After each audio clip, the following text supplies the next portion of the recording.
While the Red Arrows did their thing all over a clear sky, philosophers wrestled with the question, could Watson do it twice in the British Grand Prix? Doing it once was already something, because at Brands Hatch you have to run 2 races in the one afternoon. The first race is from the start to the first corner on a track too narrow to hold all the cars. If you survive that, you get a chance to start the second race from the first corner to the finish.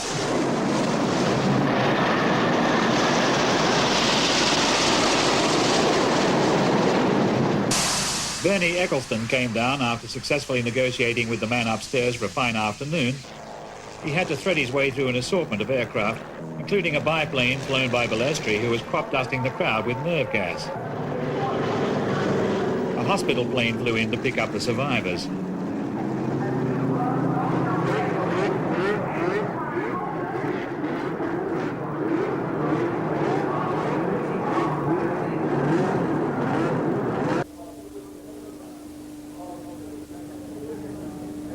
Meine Damen und Herren, liebe Motorsportfreunde, 40. Großer Preis von Großbritannien, großer Preis von England, auch bei uns genannt, 10. von 16 Weltmeisterschaftsläufen im Jahre 1982. Hier Brands Hatch, die kurvenreiche, die unheimlich interessante Rennstrecke vor den Toren Londons gelegen, südlich von London. 4,2 Kilometer eine Runde, 76 Runden zu fahren, Gesamtdistanz 319,67 Kilometer. Dieser große Preis von England wird ein sicher spannendes Rennen werden, er wird ein schnelles Rennen werden, schnell, weil hier im Training Rundenschnitte von 218 Kilometern in der Stunde erzielt worden sind. Das ist unglaublich, das zeigt die unglaublichen Fahreigenschaften der heutigen Formel-1-Wagen. Wenn man denkt, dass hier noch vor 15, 18 Jahren mit unter 150 Kilometer in der Stunde gefahren wurde. Auf der gleichen Strecke, hier gibt es keine Änderungen.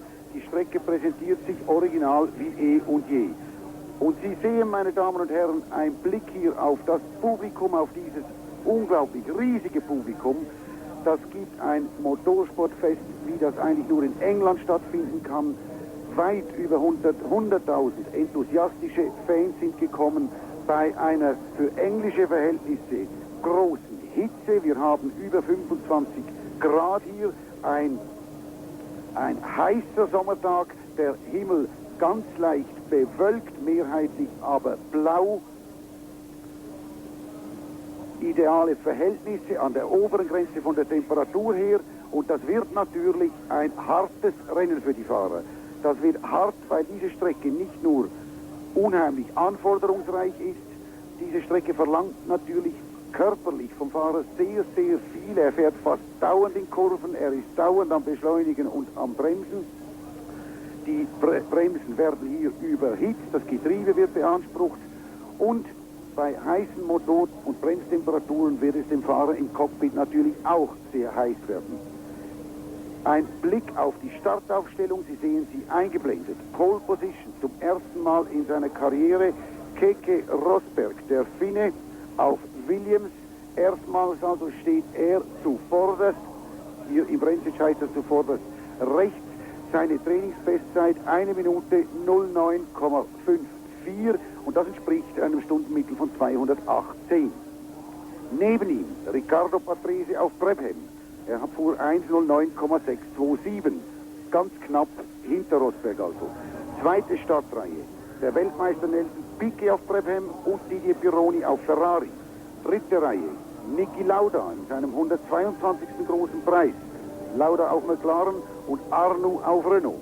Vierte Reihe, Elio De Angelis auf Lotus und Alain Prost auf Renault. Fünfte Reihe, Michele Alboreto auf Tyrrell und Derek Daly auf Williams. Sechste Reihe, Andrea De Cesaris auf Alfa Romeo und John Watson in seinem 131. großen Preis. Watson ist ja der Doyen der Rennfahrer, nach gefahrenen Rennen der älteste. Watson auf McLaren. In der siebten Reihe Patrick Taube auf Ferrari und Bruno Giacomelli auf Alfa Romeo. Giacomelli, der einen schlimmen Trainingssturz hatte, der in der Hawthorne-Kurve seinen Wagen völlig demolierte, völlig unverletzt war und mit dem Ersatzwagen ins Rennen gehen wird. In der 8. Reihe Theo Fabi auf Tolman und Derek Warwick, sein Teamgefährte, ebenfalls auf Tolman. 9. Reihe Brian Henton auf Tyrrell und Jean-Pierre Jarier auf Osella. Auch Jarier, einer der Veteranen, er fährt heute seinen 115. großen Preis. In der 10. Reihe Roberto Guerrero auf Ensign und Jacques Lafitte auf Talbot. Lafitte in seinem 117. großen Preis. Er ist also nach gefahrenen Rennen der drittälteste. In der 11. Reihe Chico Serra auf Fittipaldi und Mark Surer auf Eros. Mark Surer, der seinen 26. großen Preis fährt, der natürlich etwas enttäuscht war über diesen Platz in der 11. Reihe, der aber meinte, mit diesem Auto, das zu schwer sei, das 580 Kilo schwer sei nicht mehr zu holen. Und damit meinte er natürlich, dass im Training die Konkurrenten mit leichteren Autos fahren würden, was verboten ist, was aber hier kein Mensch kontrolliert. 12. Reihe Nigel Mansell auf Lotus. Mansell erstmals seit seinem Unfall in Montreal wieder am Start, noch behindert durch seinen gebrochenen Arm, der erst am Ausheilen ist, und Eddie Cheever auf Talbot. Cheever geht mit dem alten Talbot an den Start, nachdem er mit dem neuen überhaupt nicht zurechtkam, nur Probleme hatte. Sein Teamgefährte Lafitte fährt mit dem neuen Wagen, steht allerdings aber ja nur 2 Reihen vor Cheever. In der letzten Reihe schließlich Jochen Mass auf March in seinem 103. Grand Prix und gerade noch als 26. und letzter qualifiziert Mauro Baldi auf Eros. Es haben sich nicht qualifiziert beide ATs, Manfred Winkelhock und Eliseo Salazar, dann Jan Lammers, der Holländer, auf Theodor und schließlich Raul Bösel auf March. 26 Wagen am Start, an diesem Start, der in etwa 8 Minuten stattfinden wird, dann wird der Vorstart sein und ziemlich genau um 15 Uhr englischer Zeit wird das Rennen dann echt gestartet. Große Spannung hier, große Spannung, weil ja das Gerücht umgeht, Brabham werde nicht mit vollen Tanks losfahren, sondern werde vor Rennmitte nachtanken. Was bringt das nun? Das ist ganz einfach gesagt. Die Turbomotoren, und der Brabham BMW ist ja ein Turbofahrzeug, brauchen sehr viel Treibstoff. Man geht von 220 Litern aus. Nun, dieser Treibstoff, dieses Gewicht, das extra mitgeschleppt werden muss, macht den Wagen natürlich am Anfang langsamer. Und nun hat man bei Brabham offenbar kalkuliert, dass wenn man einen geplanten Boxenhalt einschaltet und diesen Boxenhalt möglichst kurz macht, dass man dann im Endeffekt schneller sein könnte, indem man erst einmal der Konkurrenz davonfährt, am Boxenhalt dann nicht sehr viel verliert und am Ende weit vorliegen wird. So die Theorie. Das hört sich recht gut an. Wir werden erleben, ob Brabham tatsächlich hält. Auf jeden Fall wurde in Donington eine Schnelltankanlage getestet. Es wurde auch der schnelle Reifenwechsel getestet. Man will ja gleichzeitig auch die Reifen wechseln und damit auch das Risiko minimieren. Man vollzog Nachtanken und Reifenwechsel in 15 Sekunden. Nun, dazu kommen natürlich auch noch die Sekunden, die man braucht, um abzubremsen und an die Boxen zu fahren, und die Sekunden, die es wieder braucht, loszufahren an den Boxen und hinauf zu beschleunigen. Ich würde meinen, dass ein solcher Boxenhalt, wenn er gelingt, wenn das Manöver in 15 Sekunden beendet ist, insgesamt etwa 40 Sekunden kosten dürfte. 40 Sekunden müssten die Brabham also bis zu ihrem Boxenhalt vorausfahren. Wir werden sehen, wie das ausschaut. Natürlich könnte das Ganze auch ein großes Täuschungsmanöver sein. Es könnte auch sein, dass Brabham die Konkurrenz im Sicheren wiegen will.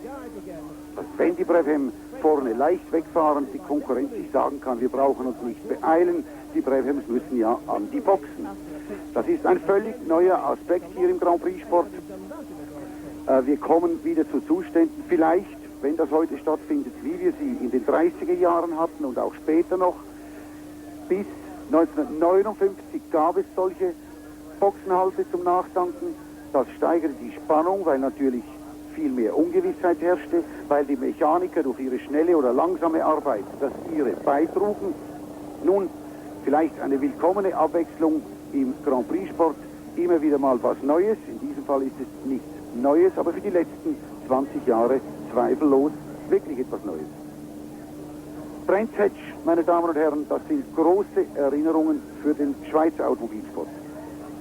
Und wenn wir das noch ausweiten und vom großen Preis von England überhaupt sprechen, dann kann man sagen, das ist die Veranstaltung der Schweizer. 5 Siege gibt es eigentlich insgesamt. 1936 Hans Rüesch, in Donington war das damals, das Rennen war allerdings nicht ganz offiziell als großer Preis deklariert. 1949 in Silverstone Emanuel de Graffenried auf Maserati. 1968 dann hier im Brands Hatch der große Sieg von Joe Siffert. 1979 wieder in Silverstone Clay Regazzoni. Brands Hatch ist aber auch eine Strecke der Tragödie des Schweizer Automobilsports. Hier im Brands Hatch in der Hawthorne-Kurve verunglückte am 24. Oktober 1971 der große Schweizer Grand Prix-Rennfahrer Joe Siffert. Am Großen Preis von England gibt es auch einen Rekordsieger, so wie Graham Hill das in Monte Carlo ist. Das ist hier in England Jim Clark, nicht weniger als 5-mal gewann der große Jim Clark den Großen Preis von England. Wir sahen vorhin Keke Rosberg, den Pole Position Man, und jetzt Didier Pironi, den Ferrari-Werksfahrer, mit 2 Grand Prix-Siegen in dieser Saison. Pironi, der jetzt in sein Auto eingestiegen ist, und wir konsultieren die Uhr. Es sind noch ungefähr 2,5 Minuten bis zum Vorstart.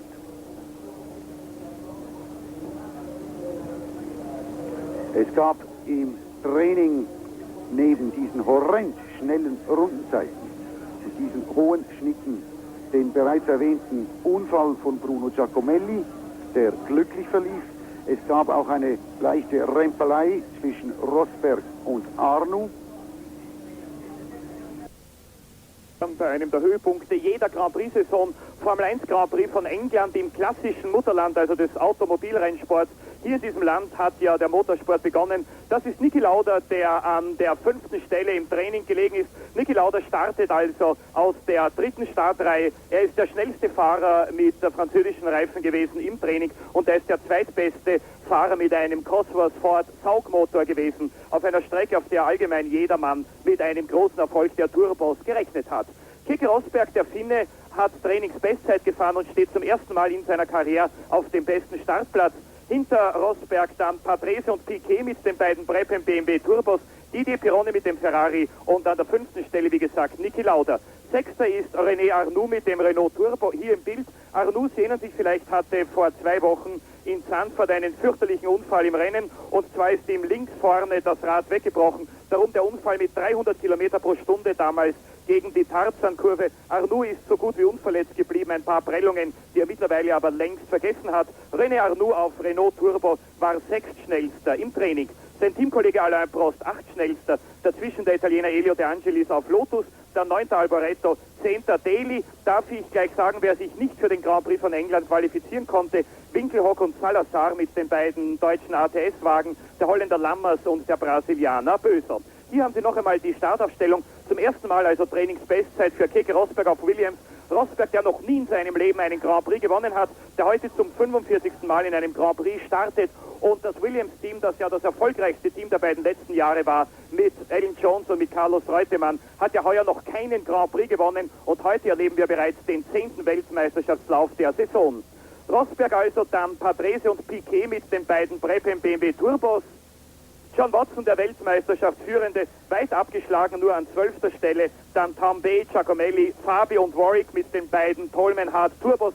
Das sind die großen Überraschungen im Training gewesen. Weiter Henton, Jarier, Guerrero, Lafitte, Serra, Sura, Menzel, Chiva, Maas und Baldi. Einige Fragezeichen über diesen Grand Prix von England natürlich, was uns in allererster Linie interessiert. Kann Niki Lauda, der einzige noch aktive Rennfahrer, der jemals in Brands Hatch einen Grand Prix von England gewonnen hat, heute wieder gewinnen? Es kommt sehr viel auf die Distanz an. 320 Kilometer. Brands Hatch erlebt heute den längsten Grand Prix des Jahres. Man kann erwarten, dass einige Fahrer in den letzten Runden ohne Benzin liegen bleiben. Was feeling that they could go faster having two stabs at it equipment-wise than going the whole distance and treating the race like a sprint. So we'll have to see how they go. The Brabhams, as I said before, have got to pull away from the field in order to be competitive with the race at something like an average of about 3/4 of a second a lap. They're running about half tanks of fuel, so they'll have an advantage in the opening laps of the race because they'll have considerably less weight, like possibly 150, 200 pounds less to carry. And of course they get the other advantage when they refuel halfway through the race. They'll put new tyres on as well, and this is a definite advantage. So it's a very interesting concept, and I honestly think that it could work. Well, time will tell, and not so very much time either. Will the Blue Perfect Royal Automobile Club Motorsports Association organisation at this superlative, and Keke Rosberg has stalled his engine and is having a push start. You can see the air starter moving with him. That's bad news for Rosberg. They're moving off on the warm-up lap now, and drama right at the beginning with the Williams mechanics having to get behind Rosberg's car, give it a push to get it going. But now they are going to be off on this usual warm-up lap to get the tyres up to working condition, and still on the line is Keke Rosberg. Now, is this push going to get him going? It usually does, surprisingly enough, because the air starters don't always get them going, but a push usually does, and it has. James. What a terrible problem for Rosberg, sitting on the pole, done all the work. He hasn't had a lot of luck this year. The field, meanwhile, are going around quite slowly. He's got plenty of time to catch them up. They can just get that engine to fire. But it's pretty hot here at Brands Hatch. We've got a little bit of humidity. I wouldn't be surprised if we've got some fuel vaporization there in his fuel pump. You sometimes get an airlock with fuel vapor. They're having to push uphill, of course, here, because the gradient from the start up the Brabham Straight to Paddock Hill is definitely up. He should also stuff it in reverse and let it try and bump it as they run it back down the hill. Well, there go the field out. They're out round the back of the circuit, round Hawthorne's Bend, the fastest corner on the circuit, which the cars are taking nearly flat out now. Keke Rosberg is now away. He's going to have to hurry to catch the field up, and it's very much a question of whether he'll dare elbow his way to the front of the pack to retake up his pole position. But he's got plenty of adrenaline going around him now. He's driving like a man possessed, and he can just catch the field, but technically he's not supposed to barge his way up to the front. But I think that if he can catch them before they come round the clearways, the last corner on, he will do it. Well, what a dreadful start for Rosberg, but his dander will really be up now, and here he is coming over the crest and up towards Hawthorne Hill and Hawthorne Bend, as the rest of the competitors are streaming round Stirling's Bend on their way to Clearways and Clark Curve. They will pause momentarily. They are supposed to just stop, get into position, and then about 5 seconds later the race starts. Well, Rosberg will just about be able to catch them, but they'll be coming round Clearways. If he catches them, we'll have to see if the adrenaline puts him in the mood to barge his way up to the front. Trouble is, of course, he's on the right-hand side of the track, and that's the less easy side of the track on which to do the barging. He's got to come down the inside and maybe get grass on his tyres. So there's the field just pulling up. Rosberg is not far away now. We can't see him coming shot. Here he comes round the last corner, Clearways. Is he going to try and barge? No, he's going to start from the back of the grid by the look of things. Poor Keke Rosberg, really an absolute tragedy for him. He's taking the rule book by the letter, staying where he is. And Derek Ongaro, the official starter who starts all the Grand Prix, will be looking down the line, waiting for the unfortunate Finn, Keke Rosberg, to come into position. That means, of course, that the two Brabhams are up front, Riccardo Patrese and Nelson Piquet, and that's the trouble. Out goes the Patrese, and out goes Arnoux. Well, Arnoux yet again has failed to get going in a Grand Prix, and meantime, with Patrese out, up to Druids Hill Bend goes the second Brabham. It is that of world champion Nelson Piquet. So, massive drama right from the beginning. Rosberg fails to start. Out goes Patrese at the start, and out goes Arnoux, and so two of the turbos are out. And Lauda took big advantage of the mess at the start. They went straight up into second place from his fifth grid position, but really that was a tragic start. We got a wonderful race on our hands. We lost the poleman Rosberg, who's already up there. You saw him in shot there. Rosberg has already made up about, I think, getting on for 10 places in the race, but Patrese stalling on the grid really was a terrible thing, and I don't understand how Arnoux hit him, because he had plenty of chance to see him, but it was a bit messy, and we've lost 3 of the front runners, although we've got Rosberg coming to the field.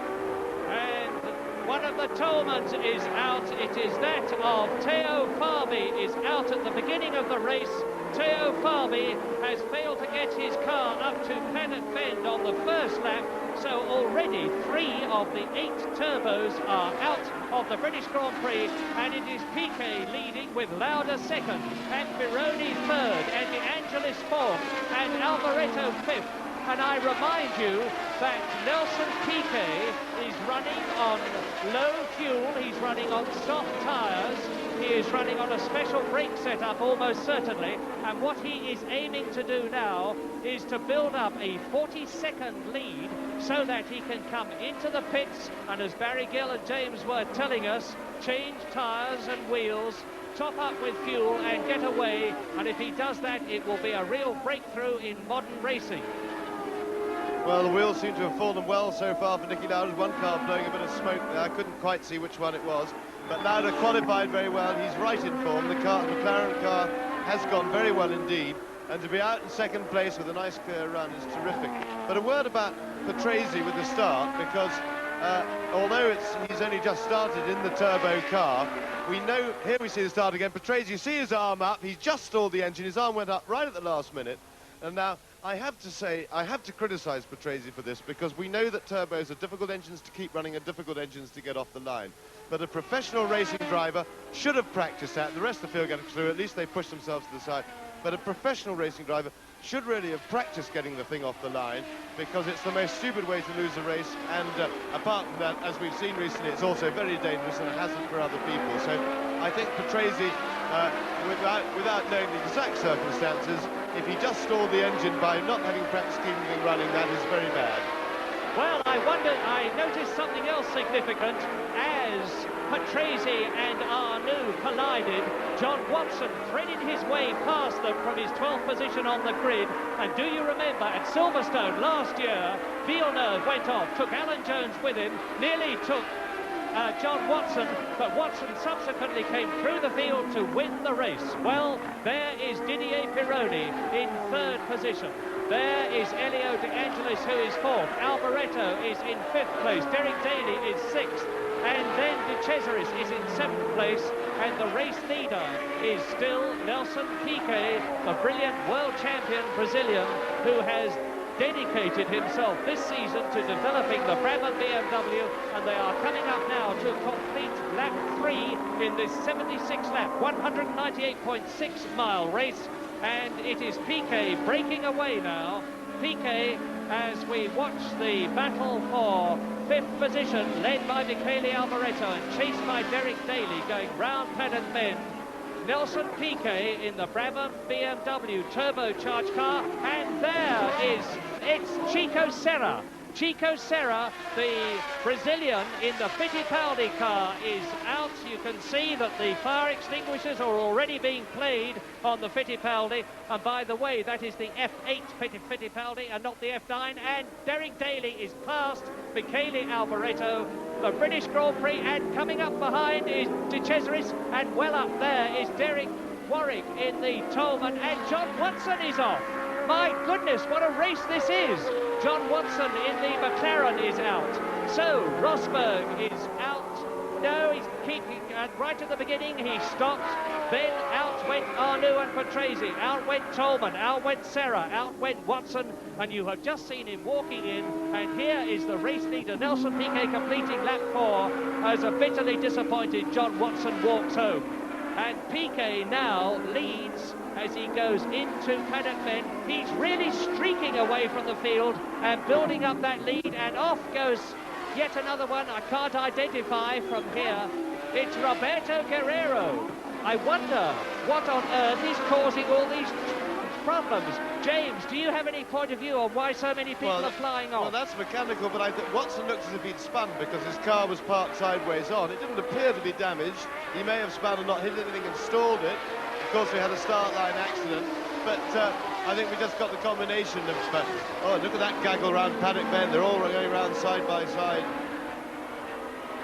Well, we are now on lap 5, and in the lead, Nelson Piquet. Behind him in second place, Niki Lauda in the leading 3-litre car. Then in the Turbo Ferrari, Pironi third. De Angelis in the Lotus is in 4th place.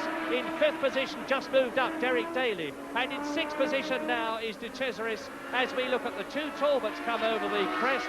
And by the way, Eddie Cheever is in the older, there he is in the JS17, followed by his team leader Jacques Lafitte in the JS19, and on lap 5 it is Piquet leading, and I will give you in a moment the time interval between Nelson Piquet and the second place man Niki Lauda. Piquet trying to break away, there he is, and the gap is 6 seconds after 5 laps.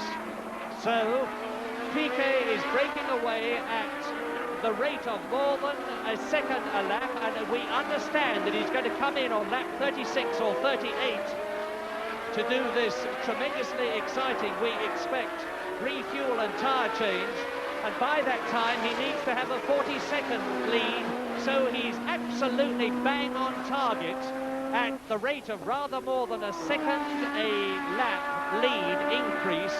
And if he can keep that up, he's got a chance of winning this race. Lauda still second. Watch for the red and white McLaren.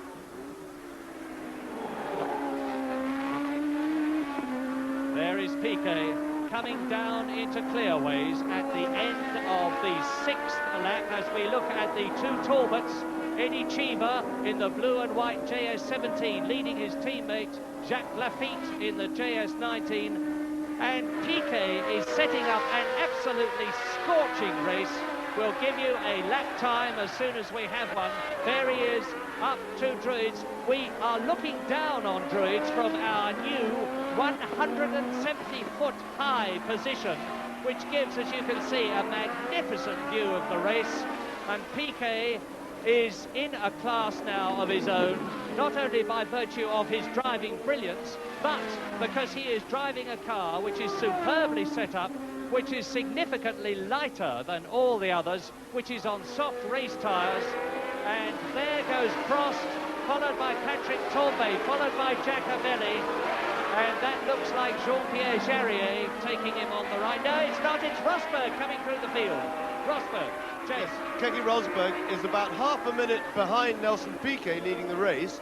He's just got clear of some traffic that was holding him up a bit, but I still think that Rosberg is a potential favourite for the race. Despite that delay, if he can just get through the next traffic a bit, he's very, very quick. He was dominated the qualifying, and I think he can catch Lauda. But then, of course, it becomes a question really if the Piquet-Brabham tactics can work. At the moment, they're looking very good. They're pulling away on schedule and over a second a lap, which is better than they need to do, particularly due to the fact that they'll take on new tyres, so long, of course, as their pit stop goes okay. Because drivers never want to make pit stops, because there's always something that can go wrong. You get a lot of heat in the car around the hubs and everything, and sometimes a wheel jams on and things, and what can be a beautifully planned 12-second pit stop can turn into half a minute or even a minute. Keke Rosberg, who is in pole position and has yet to win a Grand Prix, is in 11th position, 26 seconds behind Nelson Piquet. And he is probably the fastest man on the circuit at the present moment, and I do include Nelson Piquet, because the Brabham is in absolutely superb form, but so too is the Williams.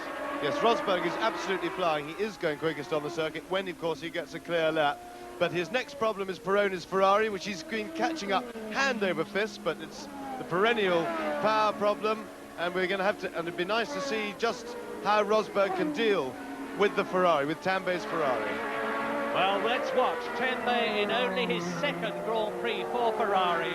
He made his return to Formula One racing at the Dutch Grand Prix 2 weeks ago when he took over the car of the late Gilles Villeneuve, his great friend, and decided to opt out of Can-Am racing in Canada.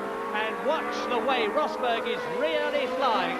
He's coming down now to complete his 9th lap into Clark Curve, now along the Brabham Straight, which is 165 miles an hour. He's going to try and get a good run at the Ferrari through Paddock Bend and then try and outbrake him into Druids at the top of the hill. He's going hand over fist quicker through Paddock, and he's in perfect position to have a go. And looking down, there they go, there is the Ferrari. Watch now, Keke Rosberg coming up to Surtees, the 3rd gear, 150 mile an hour. He shapes up to go through on the inside. The blue flag is waving, and that is Alain Prost. There is Tambay, and here now he's drafting. Keke Rosberg is almost close enough to nip out of the slipstream of Turnberg. Yes, except just watch the power of that Ferrari. They get onto the straight, you see that's Rosberg closing up hand over fist through the corners. The Ferrari just puts on the accelerator and away he goes. And Rosberg's got a little bit of a problem now because he's had a good run at him for a lap. I've been watching closely, we've all watched closely, there's no obvious point. And Piquet has slowed down. That's Piquet cruising into the pits, so Piquet's got a problem. We're going to see Piquet lose the lead in a moment. The Brabham has blown. Nelson Piquet is out of the race on lap 10.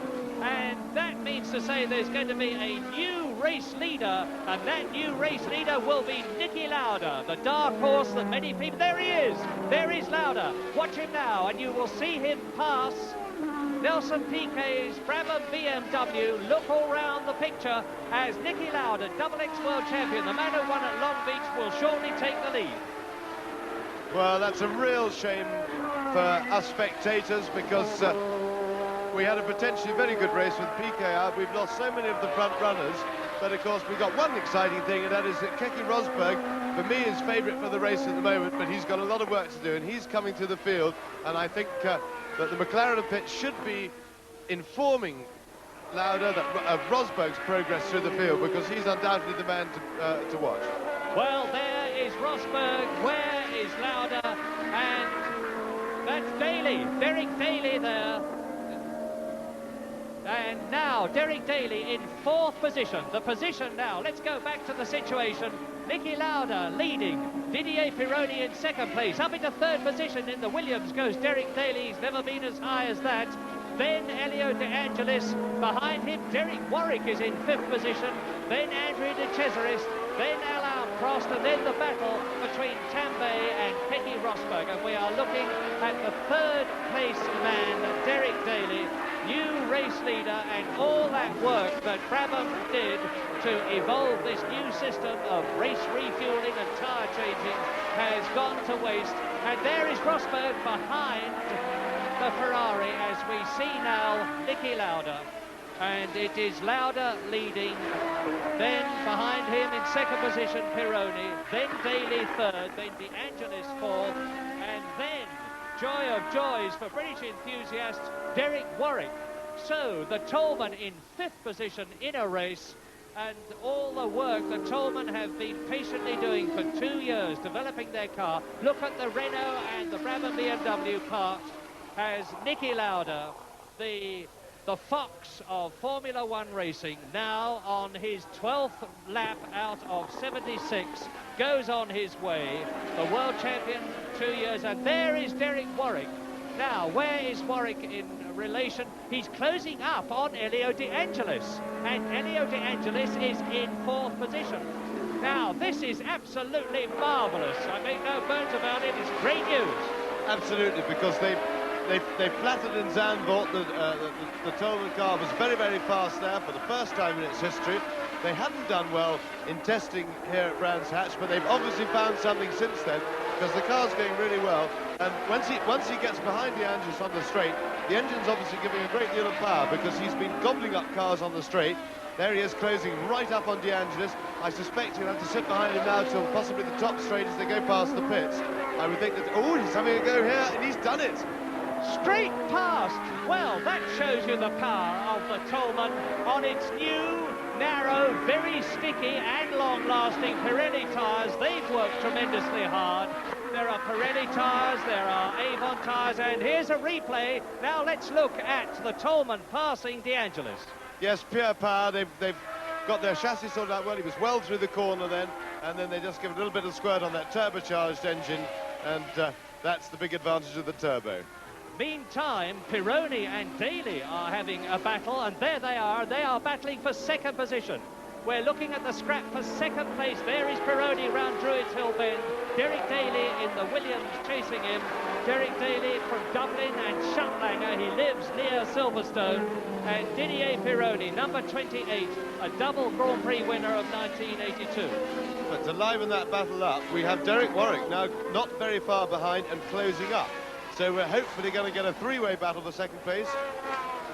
Warwick stand just behind him down the end of the straight. Pironi goes through, Daly goes through, and there goes Derek Warwick, and he's already pulled out a huge lead on Elio De Angelis, who's falling back a bit. Lap 13, and Niki Lauda leads. Pironi second, Daly third. De Angelis is now behind Derek Warwick, who is in fourth position. Sixth is De Cesaris, seventh is Rosberg, eighth is Prost, ninth is Tombe. So Rosberg has got past Tombe and got past Prost, and there is Derek Daly coming up and going past the Renault and the Brabham, chasing Patrick Tambay into Paddock Hill Bend, 140 miles an hour, up Halewood Hill. Down through the gearbox into second gear for Druids. Look down on it. Watch the drivers at work as they accelerate away. Third gear here, now fourth gear, 125 miles an hour. And you're looking at the battle for second. On the right, the Ferrari of Didier Pironi, the V6, 600 horsepower, turbocharged car, being chased by the Brian Hart engined car of Warwick, which is behind Derek Daly. But Daly now is having a considerable job, and I can tell you that Keke Rosberg is now up into sixth position. He's really storming through the field. He's ahead of De Cesaris, and you see McLaren there, driven by Lauda, leading with the Ferrari second, the Williams third, and we're looking at them now. Then Derek Warwick in fourth position in the Tolman. De Angelis fifth. Keke Rosberg is in sixth position, and it's a great British Grand Prix. Pironi and Daly. Well, Derek Daly, having got his way through the field, is now going to have a considerable problem to catch, let alone get past Didier Pironi, because Didier is driving the Harvey Postlethwaite, Dr. Harvey Postlethwaite designed Ferrari with its turbocharged engine, and Harvey Postlethwaite is here himself to supervise the setting up of the Ferrari with its new full rod front suspension, which has copied that of the Brabham, which has had it for many, many years. But it's handling beautifully, and now Derek Daly is getting into a situation where he could challenge Pironi for second position. Daly, 29 years old, it's his 43rd Grand Prix. The man who has driven so many Formula One cars. He's driven for Ensign, Hesketh, Tyrrell, March, Theodore, and now Williams. And he's taken the place of Carlos Reutemann in the Williams team. And Williams, of course, and we haven't yet said hello, and I'm sorry to our many thousands of viewers to Channel 9 in Australia. And you're watching, as you so very often have in the past, the Williams, the car that Alan Jones took to World Championship victory, now being driven by Derek Daly in a great, great drive. Pironi, there he is, number 28, the man from Paris, 70th Grand Prix, 2 wins behind him this year, second in the World Championship. And by the way, let us not forget that John Watson has now today very well and truly blown his chances of being world champion, unless he can really climb up through the field in the remaining races, because he has lost the possibility, the very remote possibility of 9 points, whereas Didier Pironi at the present moment is in the running for 6, which would put him 5 points ahead of John Watson in the World Championship. And there, we haven't seen him for some time, and we are now on lap 16 out of 76, with therefore 60 to go. The brilliant Niki Lauda, who patiently set up his Marlboro McLaren over the last 2 days, worked away at the Michelin tyres, choosing the right compound, getting his suspension settings right, working with Ron Dennis and John Barnard, the McLaren team leader and the car designer, and it looks as though Lauda's enormous experience, because he is in his 122nd Grand Prix now after 14 years, and is paying off. And if Lauda finishes in the points in this race, he will become... And that is Rosberg going into the pits. Keke Rosberg, lap 17 into the pits. Well, what's the trouble? Having got all the way up to 6th position, Rosberg to the pits. What a crying shame. I've just been watching the gap rather carefully between Rosberg and Lauda, and they were very, very evenly matched. It really is a shame that Rosberg stopped on the grid and therefore couldn't get off for a good race up front for us. So mechanics now are swarming around Rosberg's car. He hasn't got out anyway. He's on the jacks, and yes, he's going out again. They're just holding there. He's got the engine running. Patrick Head gesticulating on the right. That's the car designer. Go, he says, and out blast Keke Rosberg as Mauro Forgeri, the Ferrari team chief, watches him go. And now he's got to do it all over again. And Nigel Mansell, I should tell you, those of you who are naturally interested in how he's going, was in 15th position, Nigel Mansell, and he's just passed Jochen Mass, so he's moved up a place. And Nigel, in spite of the pain, is keeping going. And there is Didier Pironi and Daly and Warwick. 2nd, 3rd and 4th, and this is the Toleman day, if ever there was one. And Derek Warwick is blowing to smithereens any doubts that anybody had that he was not a truly superb driver. Now, Warwick is already a double world champion. Many people don't realise it, but he was a world Superstocks champion for 2 years in 1972 and 73. Then he was triple Formula 4 champion. Then he was runner-up to Brian Hinton in the Formula 2 Championship of Europe in 1980. And now we've got the 2nd, the 3rd and the 4th cars together. Ferrari, Williams and Toleman. 2 turbos sandwiching the Williams. Yes, and it looks very much as if the Toleman is going to gobble them up in a moment. I think Warwick, if he gets a good run through clearways now, may well be able to attack Daly on the straight. If not, he's going to have... Yes, the Toleman's really got a lot of power now. Terrific acceleration, and he just eats Derek Daly up simply. What a drive!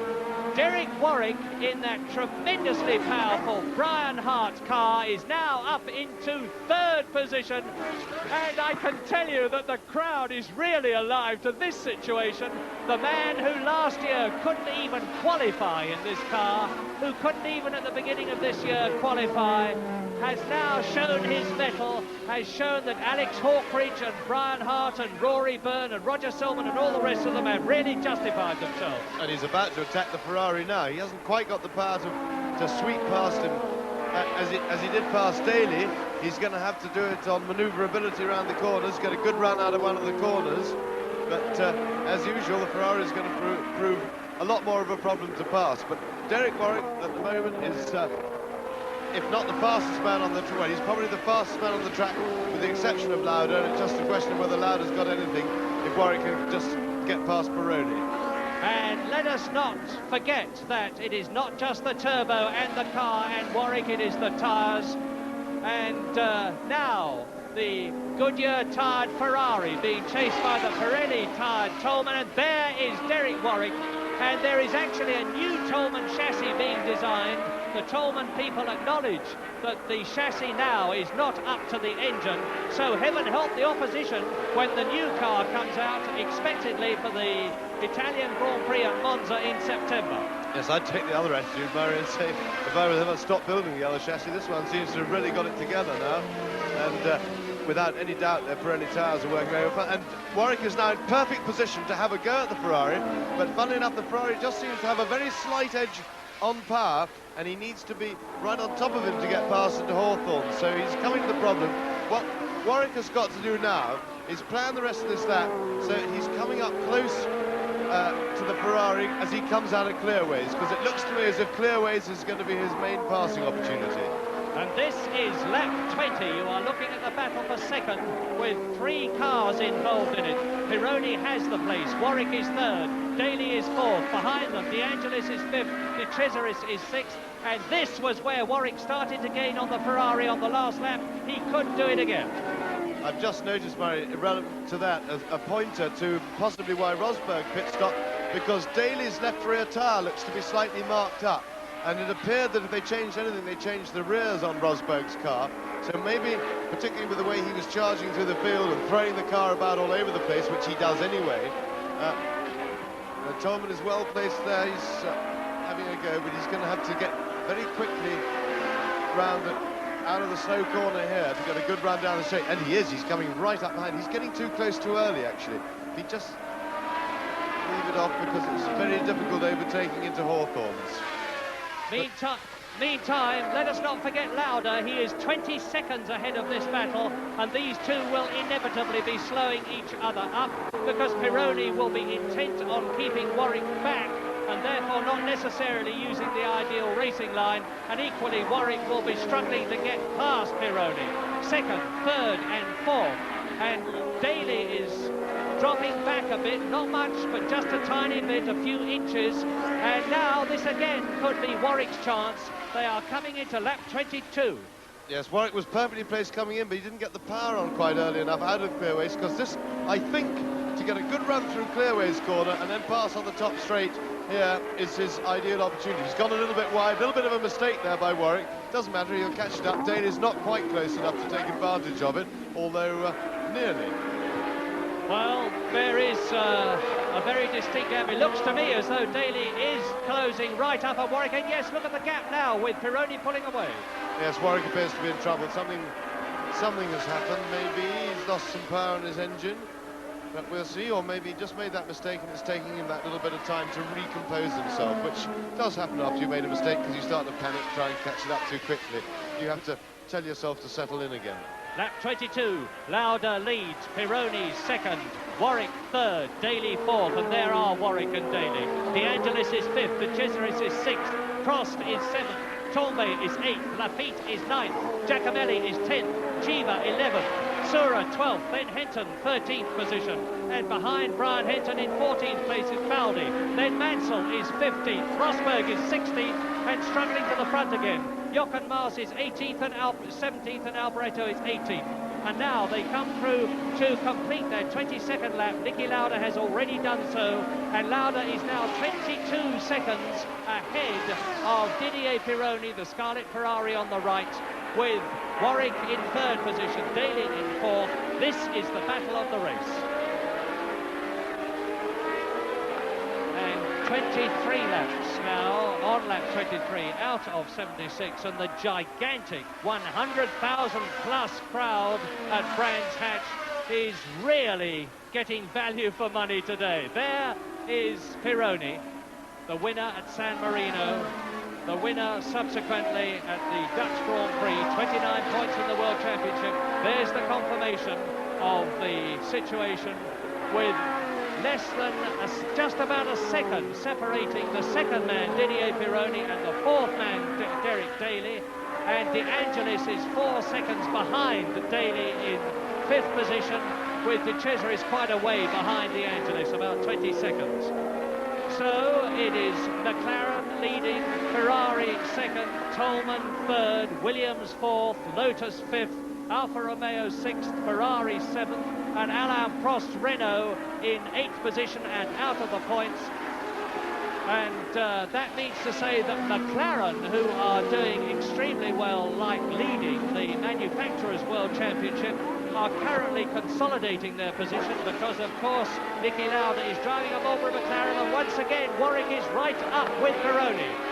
And they are closing up on somebody to lap him, and I will identify him as soon as I see closely who it is. Here he comes over the crest of the hill now, and it is Jochen Maas.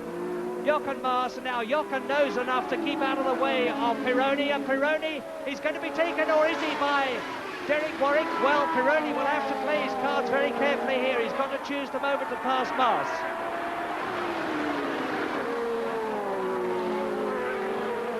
And they both surge past Jochen, who in his gentlemanly way, and he is a great gentleman, moves over and lets the second place Ferrari and the third place Tolman through. And how strange but pleasant it is to say the third place Tolman, because we certainly didn't think that we were going to be able to say that this season. But Derek Warwick holding a superb third place as they stream through to complete lap 24 into Paddock Hill Bend, up Halewood Hill, into Druids, and once again Warwick is right with Pironi. So nearly, he was having a go, then he had a good look inside, but of course the straights aren't quite long enough here at Brands Hatch. I would say that these two cars are fairly evenly matched power-wise and handling-wise, and that presents a great disadvantage to the car following. The guy in front has all the cards really, except for the odd back marker. Warwick close again. It's also very much more physically wearing to drive that close to a car in front, because you've got to be doubly sharp, because you can't see where you're going. For a start, you've got a fairly blocked view, so you've got to look at the sides of the track to maintain your bearings at all times. And the car doesn't grip as well, so it tends to slide a lot more when it's right in the turbulence, the air turbulence of the car in front. A quick flash to tell you that Nigel Mansell, who was in 17th place with his injured hand, has gone into the pits. As you see, the second, third, fourth still practically together, but especially the second and third. And Warwick is now coming right up to Didier Pironi. He's in a position to take him. Look at this, he's going to drive straight past. And he does so. Derek Warwick is up into second place with a masterly passing manoeuvre straight past the Ferrari. Now, can he pull away? Fantastic. I'm sure he's going to pull away, Murray. He was going quicker before. He caught the Ferrari, he caught him and passed him, and it was only a hiccup in his progress as he sat behind the Ferrari. Here we are, we see it again. Warwick finally got his car into perfect position, coming out of clearways. He was well placed on the straight. He doesn't have any power advantage over the Ferrari. He had to just draft up behind and use his momentum from the previous corner, and he outbraked him in a perfectly conventional fashion into Paddock Bend. And now I anticipate that he will extend a lead over Pironi quite comfortably. The big question now is, can he make any progress on the gap to Niki Lauda, who's got something like 25 seconds up on him? Well, and needless to say, we will be watching that. We will take the gap between Niki Lauda. There is Derek Daly in fourth position. And Elio De Angelis is now with Daly. De Angelis in fifth position is closing up on the Williams. Now, I can tell you that De Angelis in the warm-up period had a massive understeer problem in the John Player Special, the black and gold car. But they seem to have dialed it out somehow after the warm-up period. And De Angelis is right up with Daly, although you will recall that James drew attention to the fact that one of the rear tyres on Daly's Williams seemed to be going off a bit. But look now at the gap that Derek Warwick has pulled out over Didier Pironi. Indeed, since he passed him, he is now nearly 2 seconds ahead.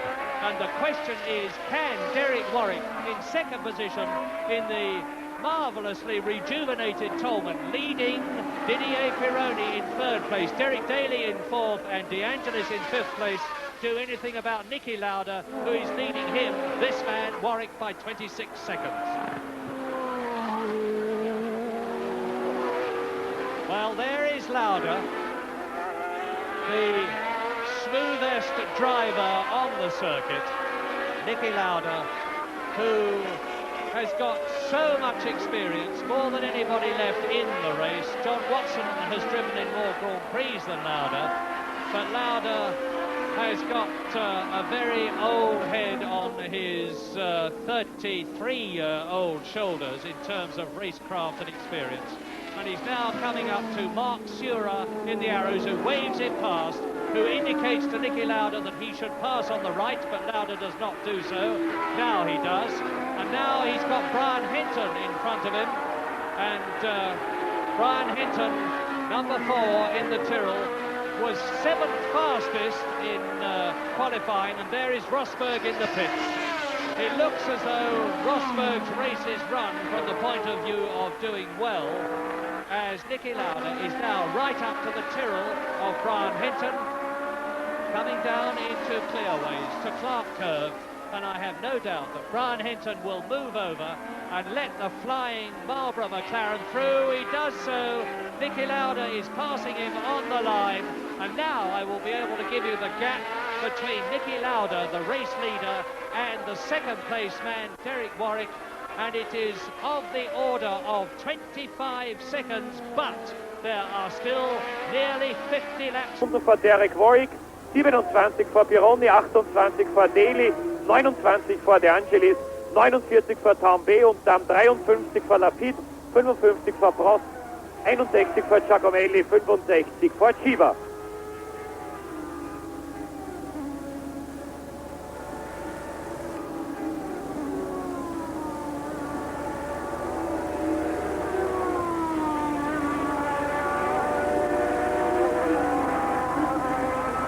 Niki Lauda mittlerweile auch an Brian Hinton vorbeigegangen, dem zweiten Fahrer von Tyrrell. Hinton liegt immer noch an 13. Stelle.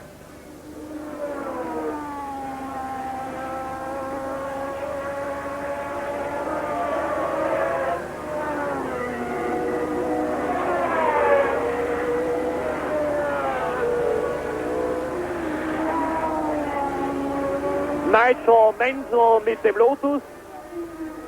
Voriges Jahr bei seinem Heimat Grand Prix in England und zwar in Silverstone nicht qualifiziert gewesen. Heute mit angebrochenem linken Handgelenk am Start und die Differenz zwischen Lauda und Warwick beträgt 25,4 Sekunden. Das heißt, Derek Warwick hat in der letzten Runde 9 Zehntel aufgeholt.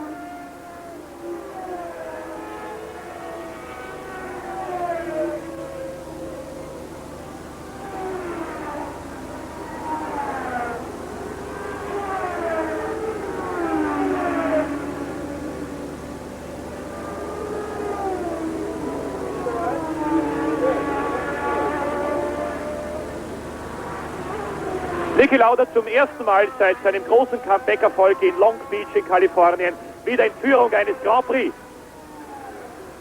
Lauda hat sich im Training gestern wieder einmal selber überboten. Er war auf den 8. Trainingsplatz zurückgefallen, hat dann eine super Runde geschafft und zwar die drittschnellste des Tages hinter Piquet und Patrese.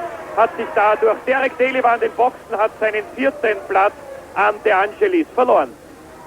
Naja, das Reifenexperiment bei Williams scheint nicht aufzugehen. Beide Williams-Fahrer, Rosberg und Daly, mit den weichsten Reifen ins Rennen gegangen. Sie haben gesagt, wir betrachten das eigentlich nicht als Risiko, aber die 3 Boxenstopps, 2 von Rosberg und einer von Daly, dürften, glaube ich, das Gegenteil beweisen. Welche Reifen hat Niki Lauda gewählt? Das wird Sie sicherlich interessieren.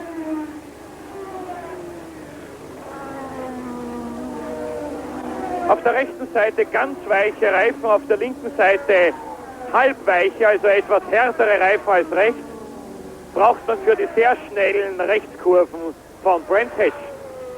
Lauda, Warwick, Pironi, De Angelis, De Cesaris und Tambay jetzt an der 6. Stelle. De Cesaris und Tambay haben natürlich vom Boxenstopp Derek Dalys profitiert. Derek Daly wird von Niki Lauda jetzt gleich überrundet. Daly ist auf den 11. Platz zurückgefallen.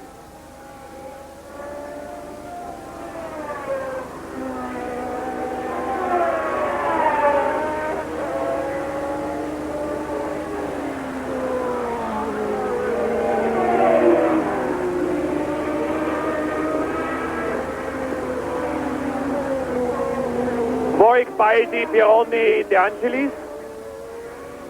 Dahinter Rosberg. Rosberg hat bereits 2 Runden verloren.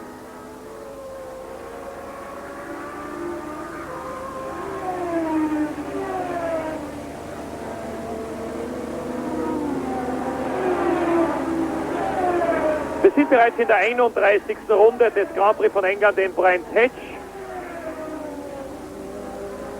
45 Runden noch zu fahren. Falls Sie sich den Nachmittag noch ein bisschen einteilen möchten, um etwa 5:30 Uhr Ihrer Zeit, also zwischen 17:30 und 17:35, wird dieser Grand Prix von England zu Ende sein. Warwick, Baldi, Pironi, De Angelis,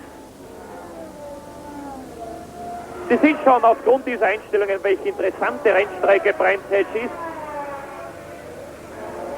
Es gibt Senken auf dieser Strecke, es gibt Bodenwellen, es gibt Kurven, die nach außen hängen, es gibt Kurven, eine Haarnadel, die im zweiten Gang gefahren wird, ruhig, dann gibt es die besonders schwierige und spektakuläre Paddock Hillband, da gibt es die sehr schnellen vierten Gangkurven, über 200 Kilometer pro Stunde, draußen Hawthorne-Kurve, Westfield-Kurve, Dingledale Corner, Sterlings-Kurve und dann Clearways, die Zielkurve. Nigel Mansell in langsamer Fahrt unterwegs Richtung Boxen. Es hätte mich gewundert, wenn Nigel Mansell diesen Grand Prix hätte ausfahren können. Aber immerhin, er hat sich sehr tapfer geschlagen und 31 Runden lang durchgehalten. Ich kann mir nichts anderes vorstellen, als dass Mansell den Grand Prix von England jetzt aufgeben wird müssen. Schließlich muss er daran denken, dass nächsten Sonntag schon wieder ein Grand Prix stattfinden wird, und zwar der französische in Le Castellet. Überhaupt im Augenblick ein sehr dicht gedrängter Kalender. 4 Grand Prix-Rennen in 4 Wochen. Brands Hatch, dann Le Castellet, dann 2 Wochen Pause bis Hockenheim und dann Zeltweg. An Kekerosberg an 16. Stelle. 16 Fahrer noch im Rennen. 11 in der gleichen Runde. Lauda, Warwick, Pironi, De Angelis, De Cesaris, Tambay, Lafitte, Frost, Giacomelli, Shiva und Daly. Eine Runde Rückstand Henson, Baldi und Zura. 2 Runden Rückstand Maas und Rosberg. Pironi, De Angelis und Rosberg. Vorsprung von Niki Lauda 28,9 Sekunden, also fast eine halbe Minute.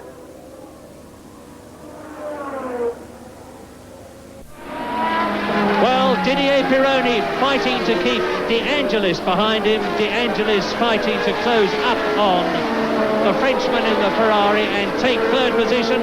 And behind both of them is Keke Rosberg. Now, Rosberg is only in 16th position and has been lapped. But it's going to be very, very interesting to see how the Williams goes, the FW08 Williams goes, compared with the JPS 91 of De Angelis and, of course, the Ferrari of Pironi. The Ferrari and the JPS are coming through now to complete lap 34, and that is the race leader, Niki Lauda, who is on lap 35. The Austrian, the great Austrian, out on his own, coming up to lap Eddie Cheever, who is in 10th position. So already halfway through the race, Niki Lauda has lapped everybody up to 10th and is very soon going to take that man, number 25, Eddie Cheever.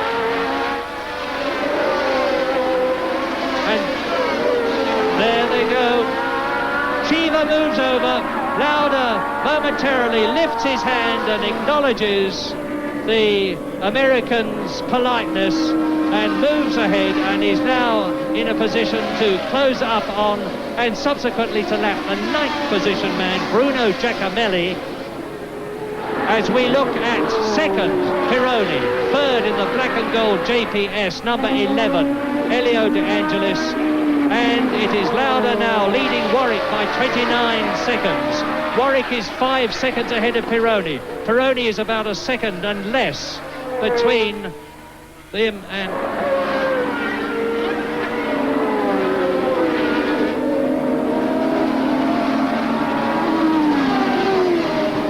So let's recap. Lauda leads. Then in second place, Derek Warwick. In third position, Didier Pironi. In fourth place, Elio De Angelis. And there it is, the Scarlet Ferrari third. A turbo, 1.5 litre turbo against 3 litre normally engine, Ford-powered Lotus. Those of you who are not familiar with motor racing may wonder, as Elio De Angelis closes up on Pironi, how it is that a 1.5 litre car could be quicker than a 3 litre car, and the answer is turbocharging. Yes, that's just a form of supercharging. Rosberg has managed to squeeze past De Angelis there, but he's got a bit wide in doing it, all a bit messy. Will he maintain the place? But Rosberg is about to confront himself with the same problem of course, that De Angelis has been confronted with for some laps now in the all-powerful Ferrari.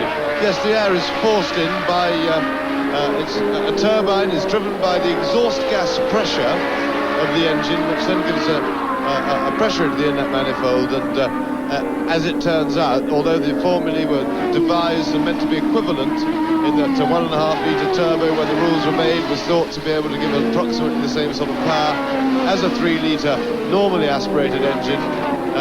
In fact, it turns out that the development that's gone into turbo engines now means that they give considerably more.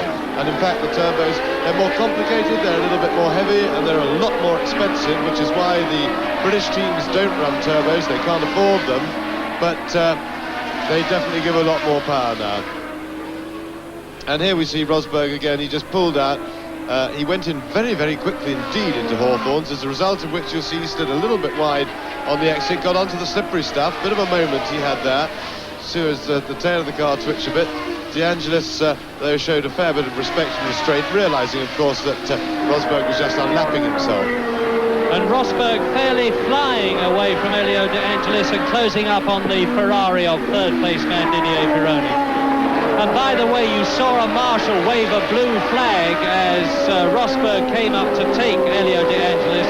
And it gives me an opportunity to congratulate the British Motor Racing Marshals Club, who are acknowledged to be the finest body of marshals in the world by no less an authority than Keke Rosberg, who, having won 100 bottles of champagne for finishing in pole position for the British Grand Prix, donated them all to the marshals. He said the British marshals are the best and they deserve it. Well, now there is Jochen Mass in the march, about to be lapped by Pironi, and Pironi's got this perennial problem of trying to get ahead of the man in front whilst keeping back the man behind him, and he's striving to do so as Keke Rosberg goes round 30. He's chasing him. Now, number 17 is the march of the West German driver Jochen Mass, who finished second at Le Mans, and Pironi is past him.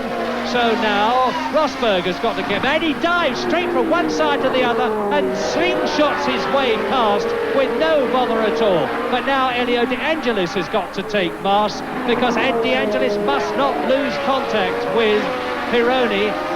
Pironi in third position, De Angelis is fourth. De Cesaris, and we haven't seen much of him in the Alfa Romeos, in fifth position ahead of Patrick Tambay. So both the Ferraris are in World Championship scoring positions. Yes, that was very interesting there to see that manoeuvre again, because Jochen Mass, I thought, signalled his intention better than he usually does, because one thing he is noted for is his ambiguity of the way he behaves when being overtaken. He's not a very fast thinker, and he doesn't look in his mirrors a lot. And there was some discussion over the accident in which Gilles Villeneuve was killed, because Jochen Mass was the car in front, and obviously it was caused by a misunderstanding. And Rosberg, on the other hand, there was taking no chances, so he thought he'd go the conventional way round, even because Mass was probably being a little bit indecisive again. Well, while Pironi in third place and Rosberg, who is now in 16th position, are metaphorically tripping each other up in their anxiousness, on the one hand not to let the other pass, and on the other hand to get past, Elio De Angelis does not seem to be grasping his opportunity to close up on Rosberg, hopefully to get right with Pironi. There is number 11, Elio De Angelis in fourth position, now 41 seconds behind Niki Lauda. And Niki is so much in a class of his own that he's now leading the race by 33 seconds. Niki Lauda in the Marlboro McLaren leading on lap 40 in this 76 lap race by 33 seconds from Derek Warwick, and there is Bruno Giacomelli. Niki probably thinks that the Brabhams are still in the race, because that's fairly uncharacteristic of Niki to push away to such a big lead. One of the characteristics of his driving previously in the old days was that Niki was usually pretty happy with a 10-second lead, or certainly a 20-second lead, to then, having achieved that, to then sit on it and pace himself to the rest of the field. But of course he maybe had tuned himself differently mentally in the knowledge that he'd have to get a big lead with the Brabhams running, and is now still programmed into that. Well, Niki Lauda, an enormous 308 points in the 121 Grand Prix in which he has driven. He has won 18 of them. He has finished second in 15 of them. He's had 17 third places. He's been on pole position 24 times. And as you see, he now leads Warwick by 31 points, who is 8 seconds ahead of Pironi, who is 2 seconds ahead of De Angelis, who is 18 seconds ahead of Tombay, who is 1 second ahead of De Cesaris. 59 auf Tombay. Niki Lauda there is certainly one of the 3 or 4 greatest Grand Prix drivers of all time, who truly merits to be bracketed with Jackie Stewart and Fangio and Jim Clark and 1 or 2 others, by virtue of his driving ability and by virtue of the fact that he drives with his head. So Lauda on his way, and Derek Warwick is stopping. Wait, you have news that Derek Warwick is slowing down. There he is now. Let's see what's happening. This will be bitter gall for Warwick and the Tourman team. Yes, you can see he's going slower. This is lap 42, and Derek Warwick certainly seems to be speeding up a bit there, but let's see what these cars behind him do. Are they closing? It's Pironi. Pironi is right with him, and so is Rosberg, who is in 16th position, and so therefore is Elio De Angelis. There is going to be a change for second place now as they come into clear ways. Past him go Pironi, and now De Angelis, and Derek Warwick puts up his third hand after having driven an absolutely superb race. Yes, sad obviously to see him go into the pits, but nevertheless it must be thrilling for the Toleman team. He's going in for tyres, they're giving him tyres anyway, but I think he slowed too suddenly for it to be just tyres, so we'll see if they do anything else to the car. That's a routine manoeuvre anyway. Stick it on a fresh set of tyres, they're grippier when they're fresh, so you do that automatically. A little bit of chat going on around the cockpit, but whatever happens, the Toleman team in the last 2 races, they must feel that the 2 years of heartache and everything have made everything worthwhile in these last couple of races, because they really suddenly come from having a car that was really struggled to qualify and usually didn't, so they've been absolutely flying. Well, now the interest at the front is partly between these two, Pironi and Rosberg, but even more behind the car which is just behind Rosberg, that of Elio De Angelis. You saw it momentarily there. There he is. Because Elio De Angelis is now up into 3rd position. I said earlier on, but De Angelis had had a string of 4th, 5th and 6th places. For instance, he was 5th at Long Beach, 4th at Belgium, 5th at Monaco, 4th in Canada, and then he's had a lot of failures to finish in recent Grand Prix, but he's now up into 3rd place now that the unfortunate Warwick has moved out of 2nd place and Pironi has taken that position. And there is number 11, 24-year-old Roman, who, though he actually lives in Monaco now, Elio De Angelis, the ex-European kart champion of 1975, and that is the Toleman of Derek Warwick, who significantly is out of the cockpit, and that means to say that Warwick is clearly out of the race.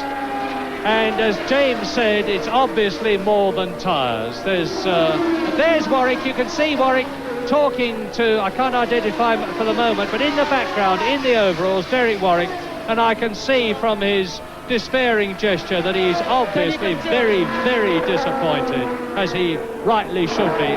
And meantime, Elio De Angelis is still well in touch with Didier Pironi, and on lap 44 out of 76, Lauda leads by 42 seconds now from Didier Pironi, who is 2 seconds ahead of less than 2 seconds ahead of De Angelis, with De Cesaris 4th, Torbay in the 2nd Ferrari in 5th position, and in 6th position, the last World Championship scoring place, Alain Prost. Derek Warwick, the man who's brought the British crowd to their feet. What happened? We're coming out of Druids. I had a drive shaft go on one side, and it was just driving on one side. I come away round to the pits, but it was an inboard drive shaft gone, and there's no way they can change it in the time. Derek, it seems an obvious remark to make, but you look bitterly disappointed. You've driven absolutely superbly, the best drive of your career, surely. Well, the car was fantastic. The engine was superb. The Pirelli tyres were just as good as when I started them. I mean, what can I say? It's just bitter disappointment for Tolmans. The team, above all else, needs a break, and we just didn't get it. All I can say, Derek, is that everybody watching, including the BBC viewers, thought it was a superb performance. Hope you're not too disappointed. Thank you for talking to us. Thank you very much. Well, very bad luck for Derek Warwick, but certainly I think the team must be absolutely thrilled with the performance, and it's the most difficult thing in Grand Prix racing is to get your car to go fast and competitively, and this they've proved to do. Now they can go away and do their homework and get the thing to run properly and finish races. But when, as I said before, you've struggled for a couple of years in the doldrums with a car that wasn't competitive, wouldn't run properly, wouldn't run consistently, to see this performance and of course the Dutch Grand Prix performance was extremely encouraging for the team. And we look at Niki Lauda, who is effortlessly carving his way through the field, lapping tail enders, and he has now lapped everybody up to Alain Prost in the Renault. Prost now in 7th position because Derek Daly is fighting back and doing extremely well. And the positions on lap 43, and we're now actually on lap 45, 46, because Niki Lauda has just gone through to complete his 45th lap in this 76 lap race. And as we watch the race leader, there are the positions. Pironi second in the Ferrari, De Angelis John Player Special third, the Alfa Romeo De Cesaris in 4th position, the second Ferrari of Tombay in 5th place, and Alain Prost Renault in 6th position. And congratulations to Patrick Tombay, because this is only his 2nd Grand Prix in the Ferrari. And number 27 in the Scarlet Ferrari, Patrick Tombay, the extremely amiable Frenchman, one of the most popular men in Grand Prix racing, is really making his mark again. And there he is, Patrick Tombay in the V6 turbocharged Ferrari, the man who drove for the McLaren team for a while, and it was not at all a happy association. He's driven for Ensign, he then drove for Theodore, and at the beginning of this year, at the South African Grand Prix, he was so disgusted by the driver's strike that he said, I want nothing more to do with Formula One. I'm going back to Can-Am racing and to living in Los Angeles, where I'm very happy. And I know it was only Ferrari, because he told me himself, that could possibly have persuaded him to come back into Grand Prix racing. He has done so. He is now in 5th position in his 2nd Ferrari Grand Prix, and he's right with Andrea De Cesaris, who is 4th.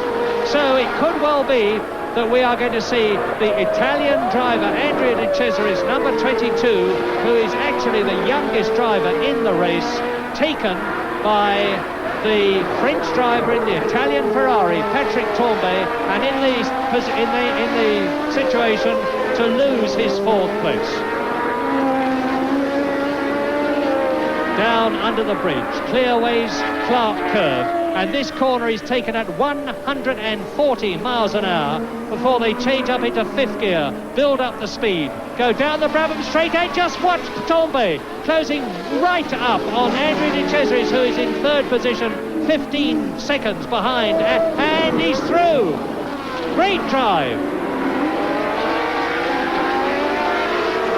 Yes, Tombay using the power of the turbo there, just to nip through, got well placed on the straight, was quick through paddock, and then actually stood on the brakes of the Ferrari very well indeed. And that's one of the Tyrrells out of the running. It rather looked like Brian Hinton to me, who's in 11th position, but I was identifying from above, so we'll have to take a check on that. Meantime, as you see, Patrick Tombay is now really pulling away from De Cesaris, who was 18 seconds behind De Angelis, and it is not inconceivable on lap 48 in this 76 lap race that Patrick Tombay, going as well as he is, could close up to that battle for 2nd position between Didier Pironi and Andrea De Angelis. And fastest lap then, 1:13.56. Derek Daly, and the interesting thing to me about that is that it means that Didier Pironi's 1980, 2 years ago, lap record in the Ligier V8 Ford-powered car has still not been broken, which is a great surprise to me.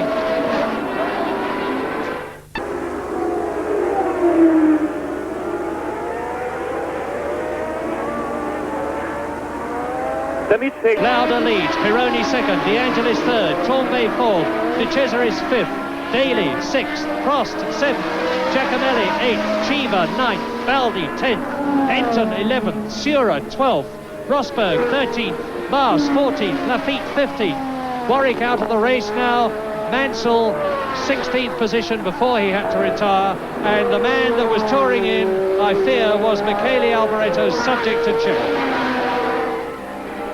And all the time, Niki Lauda is forging on as we look at Alain Prost, and this will be the immaculate driver, the effortless Austrian Niki Lauda on his 49th lap. There is Alain Prost, the man who for a long time led the World Championship in his Renault, but casting our minds back to the fact that René Arnoux went out of the race not because of a car problem, but because of a coming together with Patrese, it will at least be encouraging to Renault as we watch Niki Lauda cross the line to complete his 49th lap. It will be at least encouraging to Renault that their car is continuing to run because they've had so much mechanical problem lately, and Alain Prost is just in the points, just out of the points at the present moment, but he could still close up. And still Keke Rosberg struggles to get past Pironi, and now De Angelis is right with Rosberg and therefore with Pironi, who is in second place. Yes, De Angelis didn't put up a fight when Rosberg went past to unlap himself. I think he was rather hoping that Rosberg would show him a way around the Ferrari, but Rosberg has been equally stumped, as has pretty well everybody else in a normally aspirated engine car. They just haven't got the power to get into position to attack the Ferrari. Well, we all talk a lot about the difference between the turbos, and now Rosberg is starting to climb all over Pironi. We talk a little about the difference in power between the turbos and the normally engined 3-litre cars. Now De Angelis is right with Rosberg. The fact is that a Ford V8 powered car is leading the race now by 40 seconds. De Angelis shaping up to try and get past Rosberg. It must be maddeningly frustrating to De Angelis because he will probably realise that Rosberg has been lapped, and he wants to get to grips with Pironi, not Rosberg, because Pironi's in second place. The gap, as I said, between Lauda and Pironi has come down from 40 seconds to 43 seconds. Is it conceivable, James, that on lap 51 out of 76, Niki Lauda is already starting to pace himself home? Yes, I'm sure he is, Murray. But in fact, I'm surprised that he hasn't started cruising up and pacing it a little bit earlier, because that's very much Niki's style of driving. At the moment, a 40-second lead is very big. He's now got just over 20 laps to go, so he can at least knock off his speed by a second a lap, which Niki has always liked to do. Alain Prost, that is, in the Renault.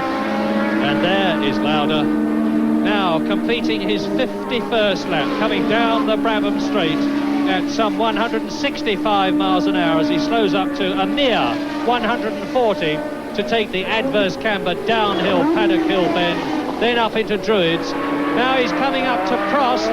Prost is in 6th position. So Alain Prost in 6th position and in the World Championship points position.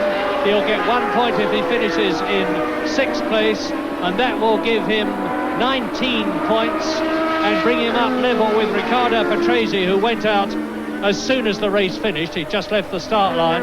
Well, he didn't even leave the start line because his engine stalled and Arnoux went into him and pushed him forward. So Patrese did a few yards, but it was thanks to Arnoux and not to his BMW engine in the Brabham. So Prost in 6th position, closing right up on him, soon to lap him, is Niki Lauda. And Elio De Angelis is past Keke Rosberg. And now closing right up on Pironi, and there you have it.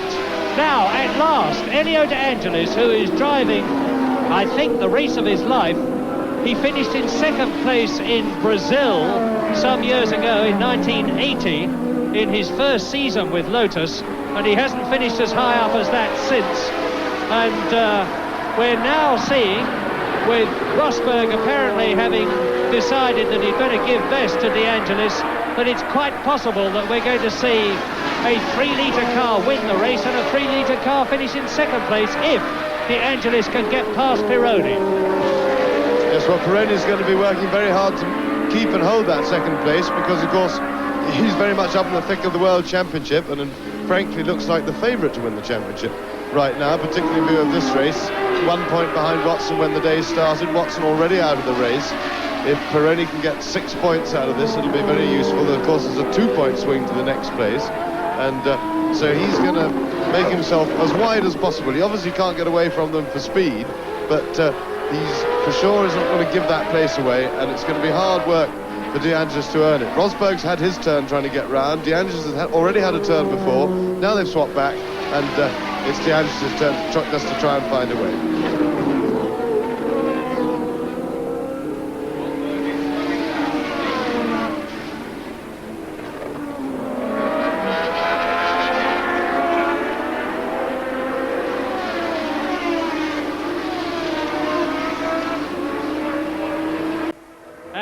You rejoin us here at Brands Hatch, looking down on this magnificent Kentish circuit.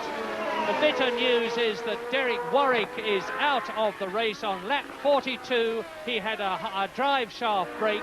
He was in second position, about 40 seconds behind Niki Lauda, who continues to lead the race, and was about 5 seconds ahead of Didier Pironi, who was then third, with Elio De Angelis fourth.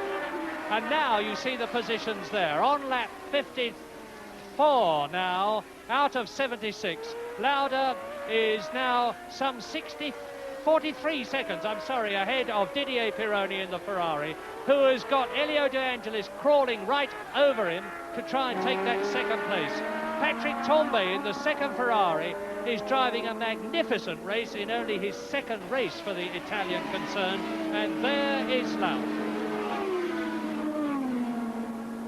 And behind Tambay, by the way, in fifth position is Andrea De Cesaris, and the race leader, Niki Lauda, has lapped everybody up to the fifth place man, Andrea De Cesaris, but Alain Prost, having been lapped, is in sixth position.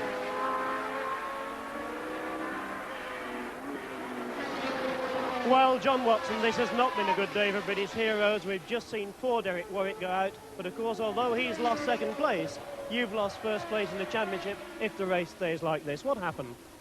Well, I managed to avoid the first accident, which was the one on the start line with Patrese and Arnoux, and then lost a lot of places in doing so. And on the third lap, coming down the back straight into Hawthorne's corner, Serra and Jarier had a collision apparently due to the wheel on Jarrier's car coming off. And I was just behind Keke Rosberg, who then had to avoid those two leading two cars in front of him.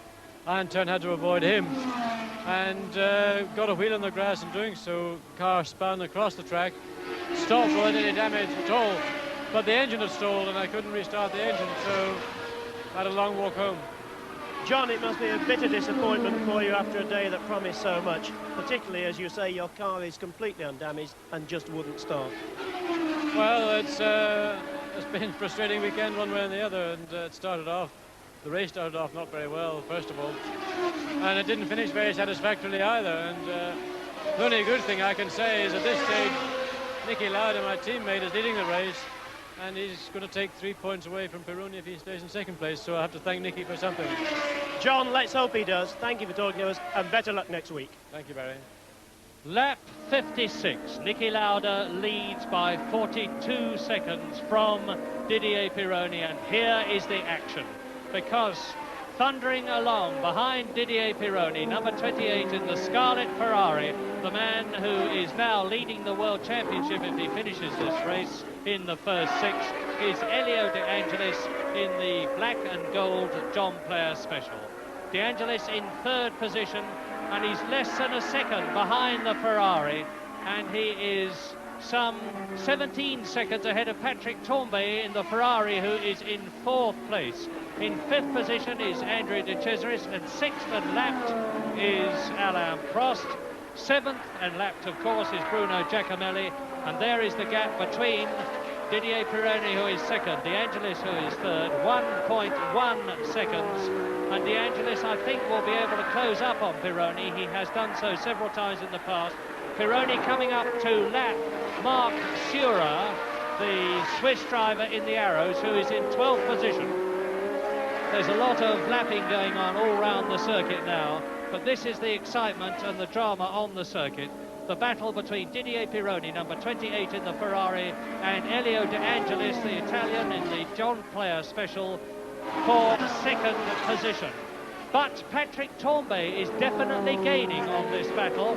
Tambay, in only his second race in the Ferrari, in the Scarlet car, which carries Gilles Villeneuve's number 27. And Tambay is acclimatising himself extremely well. He hasn't driven at Brands Hatch for a very, very long time, some 4 years, and he had to relearn the circuit when he came here for testing, as well as learn the characteristics of the V6 turbocharged Ferrari. So he's driving a truly inspired race. And the second and third men now, and it looks to me as though Pironi is actually more than holding, indeed increasing the gap between himself and De Angelis as he rounds the right-hander at Westfield, goes into the dip at Dingle-Dell, comes up to Dingle-Dell corner, out of it in fourth gear, into Stirling's Bend, the left-hander in third gear at about 110 miles an hour, accelerates up into fourth, then momentarily to fifth to take clearways at some 140 miles an hour. And it really does look, James, I think, as though De Angelis is not going to be able to make up that gap. Yes, he's certainly been trying hard enough. He's had plenty of opportunity, well, very few opportunities, but plenty of time to do it, and he let Rosberg through to let Rosberg have a look to see if there was a way around. Rosberg was unable to pass the Ferrari, and that was always a problem with an extra power here. There we see Niki Lauda cruising around very comfortably. He's got a comfortable lead. He's letting it just melt away a little bit in order to preserve himself and his car, saving the equipment. He's still got 40 seconds or so on Pironi, and meanwhile, anyway, Pironi is well busy with his battle fending off De Angelis. And behind these two, with De Angelis in the Alfa Romeo look-alike to the Marlboro McLaren behind him, Eddie Cheever in the JS17 Talbot has caught and passed Bruno Giacomelli and taken 7th place from him. So on lap 59 now, it is Niki Lauda leading, Didier Pironi second, Elio De Angelis third. In 4th position it is Tambay, in 5th position it is De Cesaris, lapped in 6th place is Prost, then in 7th position it is Eddie Cheever, in 8th position it is Bruno Giacomelli.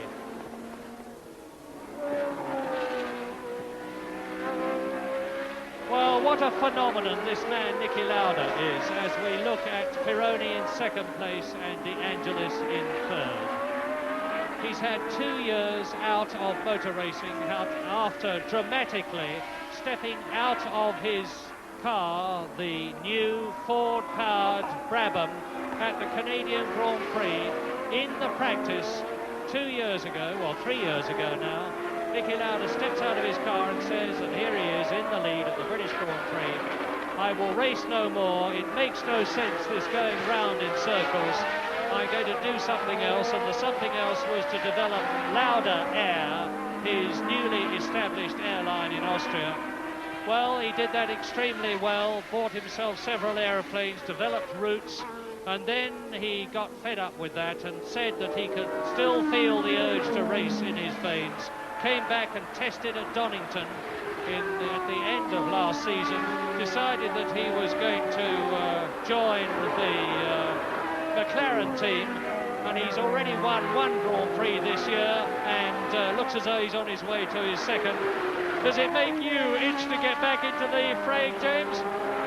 No, not at all, Murray. I'm quite happy watching, thanks very much. When I retired, I retired. Well, Niki Lauda's showing that it's more than possible to make a comeback, and out there in Australia, I know is Alan Jones, and I also know, because several team managers here have told me, that they've made repeated efforts to get Alan Jones to join them, including, I am told, the Marlboro McLaren team. And I wonder if Niki Lauda's tremendous success, notwithstanding the fact that Alan himself is leading a championship in Australia and no doubt enjoying things in his farm in the state of Victoria, I wonder if it makes him itch to get back. But anyway, back to the British Grand Prix. Niki Lauda leads now by a continuing 40-plus seconds from Didier Pironi. We are on lap 61. It is a 76-lap race. Pironi trying to stave off this man, number 11, Elio De Angelis, who is third, who has got closing up on him slowly, but some 17 seconds behind, 16 seconds behind. And there's the gap between Lauda in the lead and Pironi in second place, 41.279 seconds. And Tambay is closing up a little on De Angelis, with in fifth position still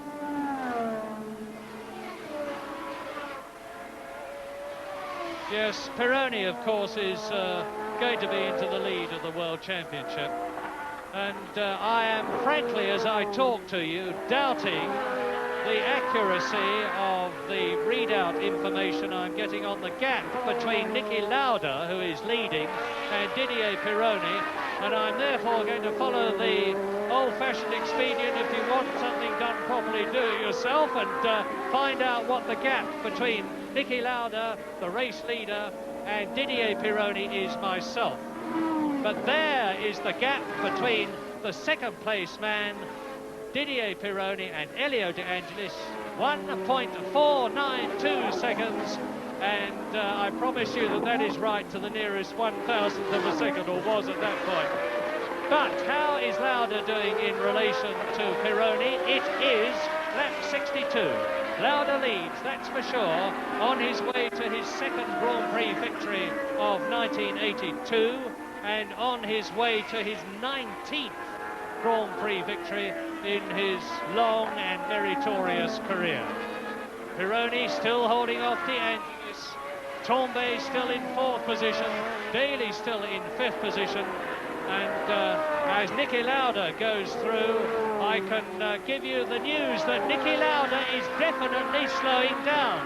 We've consistently had the information that Niki Lauda was 40 seconds ahead of Didier Pironi. Well, there is Pironi coming out of Stirling's ahead of Elio De Angelis.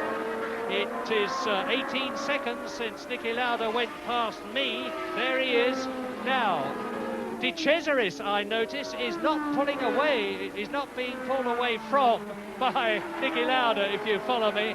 And there is Pironi through, and the gap now between Niki Lauda, the leader, and Didier Pironi is 37 seconds. So the information was not all that much awry, but the fact is that Pironi is gaining. Yes, I think Lauda's just doing his usual winding down act to bring the car in as easy and comfortable as he can. There doesn't appear to be anything wrong with it, and on that gap you couldn't say that that's as yet any cause for alarm. Well, let us hope, from Niki's point of view, that that is right. Meantime, the battle for second continues. The Renault of Rene Arnoux, the Brabham BMW of Riccardo Patrese still stand forlornly just past the finishing line, as round Druids Hill Bend into the descent to Graham Hill Bend and onto the left-hand at Surtees at 115 miles an hour. There's Prost, there is Brian Hinton, so it was Alboreto that went out. Here is Niki Lauda, number 8, from Hof near Salzburg, where he has an absolutely magnificent home. Pironi goes through, and now Pironi has very definitely, there he is, consolidated his second place, because he is 3.3 seconds ahead of Elio De Angelis, who is in third position. And Elio De Angelis is still some 18 seconds, is he, in front of Patrick Tambay. Well, we'll soon see. There is Pironi.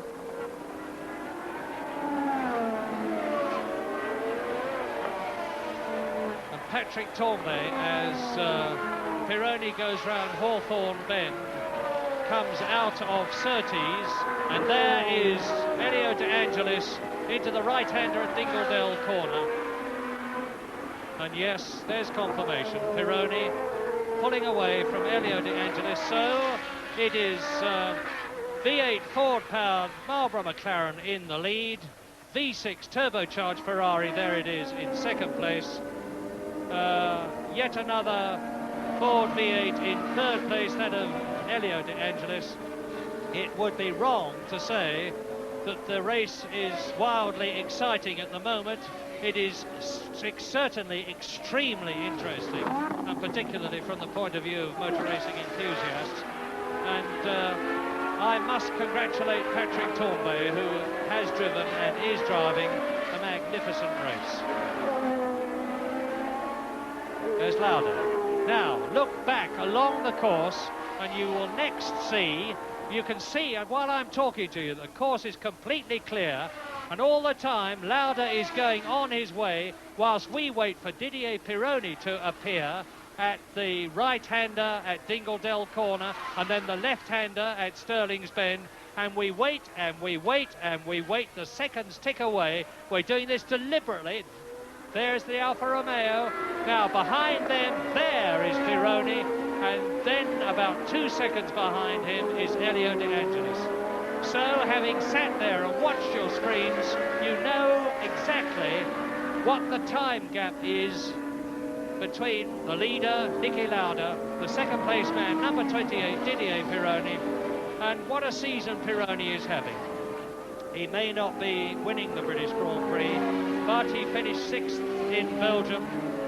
He finished 1st at San Marino. Sorry, he failed to start in Belgium, of course, because he was honouring his teammate Gilles Villeneuve after his tragic accident.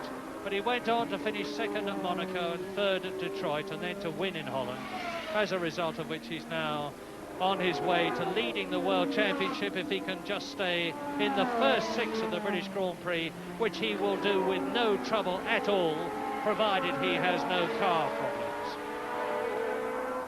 And I told you a little while ago that Eddie Cheever had moved up to 7th place. Well, he's now moved out of the race altogether. He's disappeared off our lap charts as we watch Pironi, and on lap 766 with 9 to go, including the one that they are on. So we are certainly into the closing stages of round 10 of the 1982 World Championship. The positions are that Niki Lauda is leading, that Didier Pironi is in second position, about 37 seconds behind. In third position, some 5 seconds now behind Pironi, and dropping back is Elio De Angelis. In fourth position, it is Patrick Tambay, and the gap between De Angelis and Tambay is 15 seconds. I don't think Tambay can possibly catch De Angelis. There's De Angelis in the black and gold John Player special. I don't think Tambay can possibly catch him, but it is possible. And De Cesaris's engine, the V12 engine of Andrea De Cesaris, who is in 7th position, is sounding very, very rough to me. But in 6th position it is still Alain Prost, and in 8th position is the second of the 2 Alfa Romeos, that of Bruno Giacomelli. So there you have it. Well, I don't think that De Cesaris has got much longer to go in this race, unless it's just cracked exhaust pipe or pipes, which is possible, but I think it's more than that. He's going very, very slowly indeed, I can tell you. And he...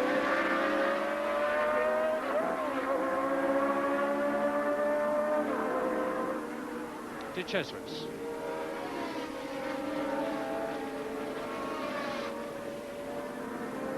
Well, the gap between Didier Pironi now and Elio De Angelis is 6 seconds.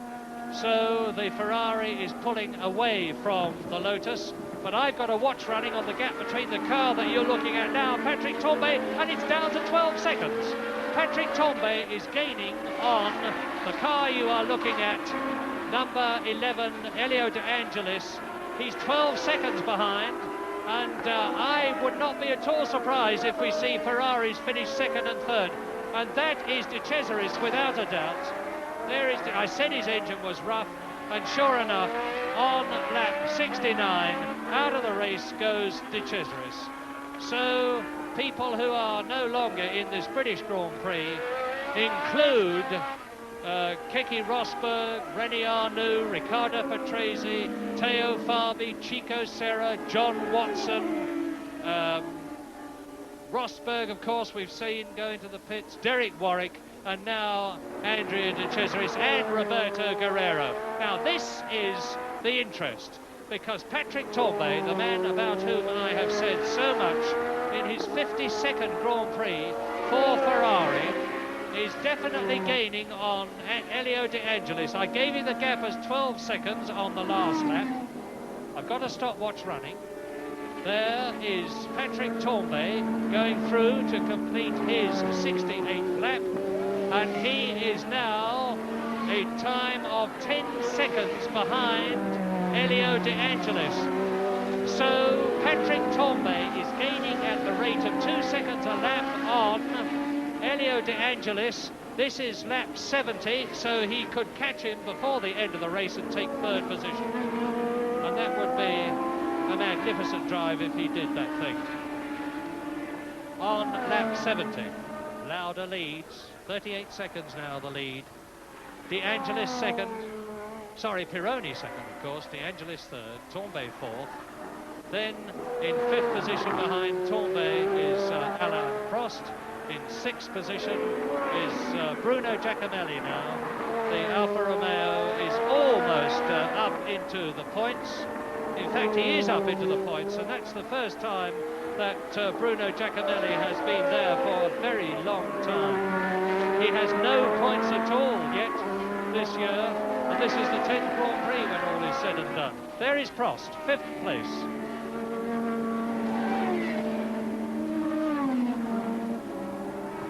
Well, we're seeing a Renault now in the closing stages of the Grand Prix.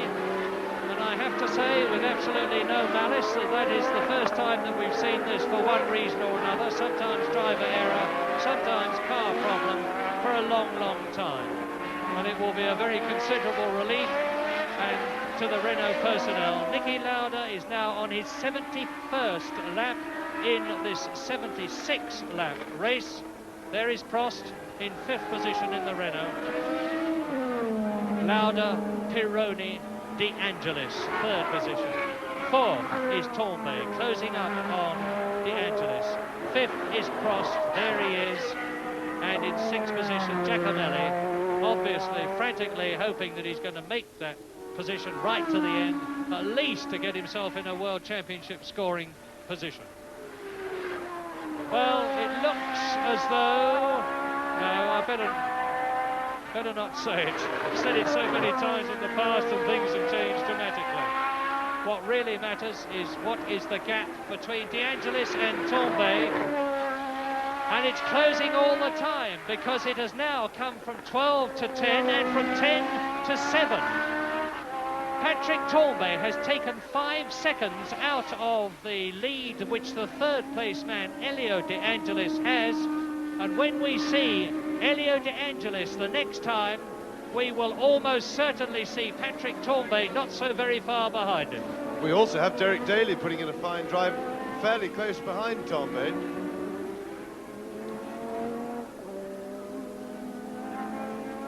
There is De Angelis. Now, where is Tambay? De Angelis goes into Dingledell, up into Dingledell corner. There's Giacomelli, and there is Tambay. I say again, since we started measuring the gap, it has come down from 12 seconds to 10, from 10 to 8, from 8 to 6, and now it is considerably less than that. Commendatore Enzo Ferrari, to whom his head man in Europe on the administrative side, Marco Piccinini, reports to the 78-year-old Commendatore after every practice and every race. Enzo Ferrari back in Milan is going to hear very probably that Pironi has finished second and Tombay finished third, because there on the right is Tombay, and you saw Elio De Angelis disappear out of the picture just before Tombay entered on the other side. And there are few cars left in this race now. You can see from the way that they are spread out all around the course. In fact, there's De Angelis. There is Tombay. And that is the battle for third. By the way,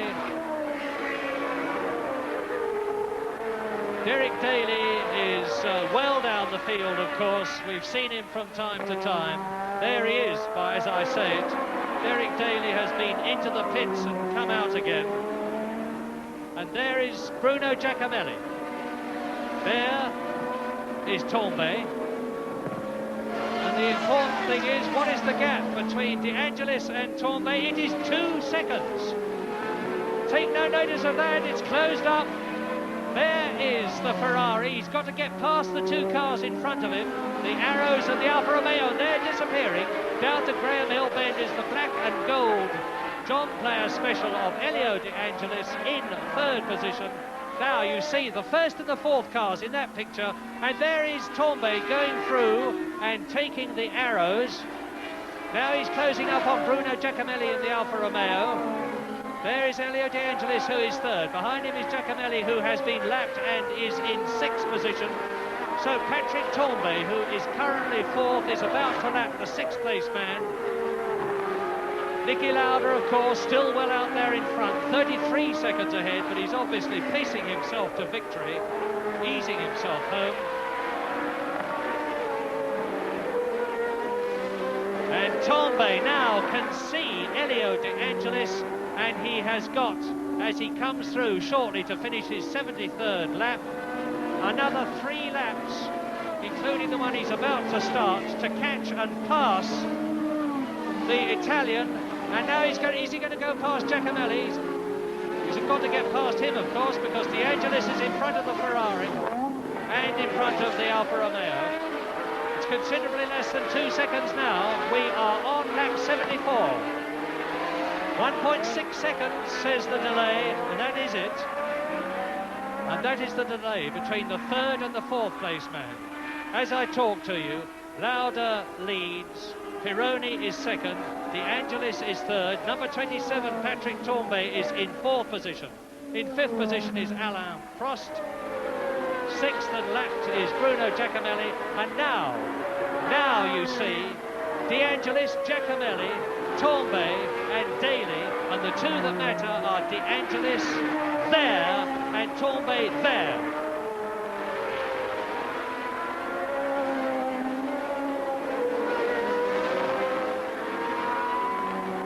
Prince Charming, they call him, Patrick Tombay. The French journalists, they call him Prince Charming, and rightly so. Enormously good-looking, tremendously personable, and a really nice man, and a really superb driver, as he's showing us. They're going into Paddock Hill Bend now. This is lap 75, the last lap but 1. That's the race leader, Niki Lauda. 32 seconds now. He's sitting in the cockpit there, just taking things easy by his standards, getting everything right. Changing gear just a little bit earlier, braking just a little bit earlier, keeping out from the edges of the apex of the bends, and Niki Lauda is now on his last lap. Are we going to see Patrick Tombay take Elio De Angelis in 3rd place? It looks as though we are not, because there's De Angelis, and there's 3 cars now. No, there is Tombay having lapped Jochen Mass, and he's up to Giacomelli now. I don't think he can possibly do it, because Niki Lauda is well through on his last lap.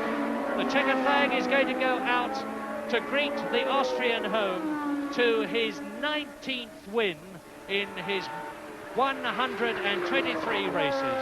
James, what do you think of this drive? Well, it's a relatively easy drive for Niki, but he'd done all the preparation. He deserved to win after a good start to the season with his comeback. He had a little bit of a doldrum period. The car didn't go straight, gets about stuck, and Tambay is now right up behind De Angelis, and of course, with the power he's got in his engine, he may well be able to pass him on the straight. He's closing right up to him. Well, they're going out onto the... They come, and Niki Lauda enters the finishing straight, and Niki Lauda takes the checkered flag and wins the British Grand Prix of 1982. But who is going to come through after Pironi? It's Tambay who's got ahead of De Angelis, so it is going to be Ferrari's second and third. Pironi finishing in second position. We wait now for Didier Pironi, and there is his teammate Patrick Tambay as we wait for the Ferrari to go through of Pironi. There he is. Didier Pironi finishes second and takes the lead in the World Championship, and Patrick Tambay ahead of the black and gold Lotus there crosses the line. There he is doing so to finish in third position, with Elio De Angelis in fourth position. Well, a marvellous finish to the British Grand Prix, because Alain Prost will finish in fifth position and Bruno Giacomelli in sixth place. So there is the victor, the brilliant Austrian, who has shown once again that experience, craft, race guile, determination, and a bad finish for number 30, Mauro Baldi, in the Arrows with a badly smoking engine. Well, Niki Lauda's done it.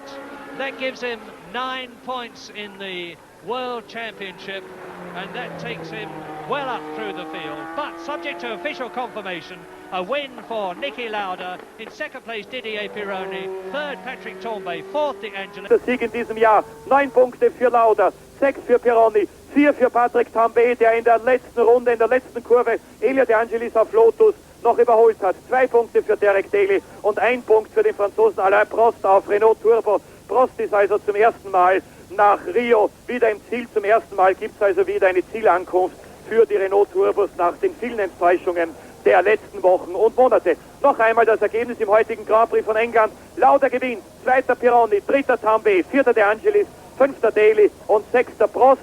In der Weltmeisterschaft der erwartete Führungswechsel jetzt für Didier Pironi mit insgesamt 35 Punkten vor John Watson, der heute ausgeschieden ist. Niki Lauda liegt an der dritten Stelle, 2 McLaren also im Augenblick auf den Plätzen 2 und 3 in der Weltmeisterschaft. Niki Lauda hat ein großartiges Rennen gewonnen und hat diesen klassischen Grand Prix von England von 5. Startplatz weg, also als Sieger beendet. Ja, also der zweite Sieg von Niki Lauda. 25,726 und wir schauen diese Einblendung an für die Weltmeisterschaft. Pironi, wie vorausgesagt, jetzt Leader mit 35 Punkten, zweiter Watson 30, dritter Lauda 24, vierter Rosberg 21, Patrese 19, Prost 19 und siebter noch Piquet mit 17 und einer von diesen 7 wird Weltmeister. So viel lässt sich jetzt schon sagen, aber eben nicht mehr.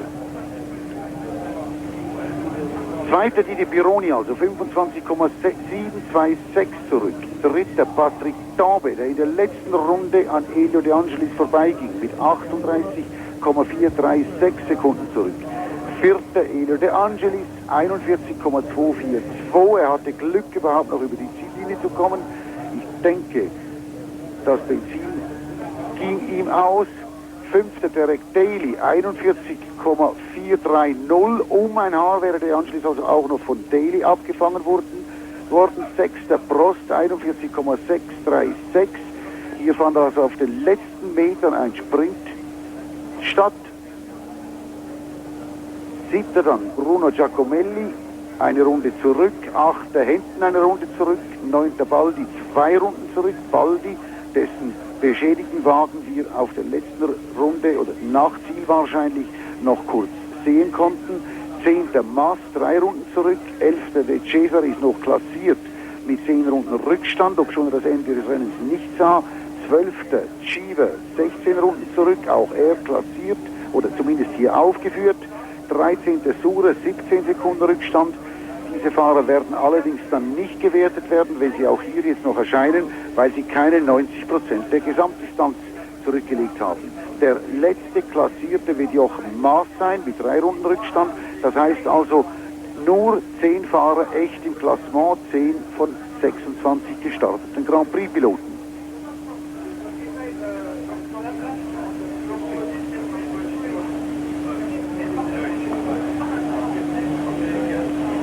Und wenn wir uns diesen WM-Zwischenstand noch einmal anschauen, dann fällt doch auf, dass Pironi natürlich WM-mäßig gesehen der Sieger des Tages ist, indem er davonzieht auf 35 Punkte. Watson ist stehen geblieben. Lauda hat natürlich gewaltig profitiert, stellt den Anschluss her, aber der Sieger des Tages ist zweifellos Didier Pironi. Ferrari geht in Führung, 5 Punkte, das ist recht schön und ist beruhigend, und man darf nicht vergessen, es kommen jetzt noch Turbostrecken, es kommen Strecken, die Ferrari liegen. Es kommen allerdings auch Strecken, die Renault liegen, und Alain Prost ist ja weiterhin mit dabei. Man darf also gespannt sein auf eine spannende Fortsetzung dieser Weltmeisterschaft. Während wir hier einen Blick noch einmal haben über die riesigen Parkplätze, über die Zelte, über diese ganze Strecke von Brands Hatch und einen strahlenden Niki Lauda sehen, der sich jetzt für die Siegerehrung bereit macht, möchte ich Ihnen ankündigen, in einer Woche bereits, am Sonntag, den 25. Juli, den nächsten großen Preis, den großen Preis von Frankreich nämlich, auf dem Circuit Paul Ricard in Le Castellet bei Bandol in Südfrankreich. Hier Didier Pironi mit Niki Lauda, der erste und der zweite. Lauda strahlt. Niki Lauda, many möchte ihm das congratulations. Your verargen. second Grand Prix victory here at Brands Hatch. A little more Die dramatic than the other übrigen one. Zeremonien werden Everything worked jetzt very well. losgehen. Marlboro MP4 was fantastic right from the beginning. So I was surprised to be in the lead so early, and then it lasted all the way through. And a tremendous reception, Nicky, from an unbelievably large crowd. I mean, were you aware of their support for you? No, England. I think the British people liked me, at least I saw it when I went to the finish, and I think it was a fantastic race today. Now, Nicky, if my mathematics is right, you're now third in the World Championship. It's Pironi 1, Watson 2, and then Niki Lauda. That's a bit interesting for the rest of the season. Yeah, good, because I lost a couple of points in the past, so I have to make up now. And how do you feel now about the rest of the season? You have proved that the turbo cars can be beaten by the Ford cars. 149th victory for the Ford engine. Can you make it 150? It's going to be difficult, I tell you. I think Brands was one of the last races where we can beat them, because all the next races are very long straightaways. It's going to be very difficult. Well, Nicky, an immensely popular victory. Thank you very much for speaking to us, and let's hope we see many more this season. Thank you. Thank you, Nicky. Didier Pironi, could we bring you forward, the man who now leads the World Championship after a superb drive in his Ferrari? Didier, you didn't win the race, but you're now in the lead by 5 points according to Armas. Jetzt Didier Pironi. Yes, Lassen Sie sich also reden in der Annahme I'm very happy hören. about this race because I didn't think before to come here to finish before third in the third first. So it's a good surprise for me and for Ferrari, I think, because the track was not a good track for our car here, and the coming track are much better for us. So Didier, you look as if it's been exceptionally hard work. well, I had a few problems with throttle and tires, but the car has been very good all the race. Last question, can you keep in the lead for the championship? I will try. Thank you.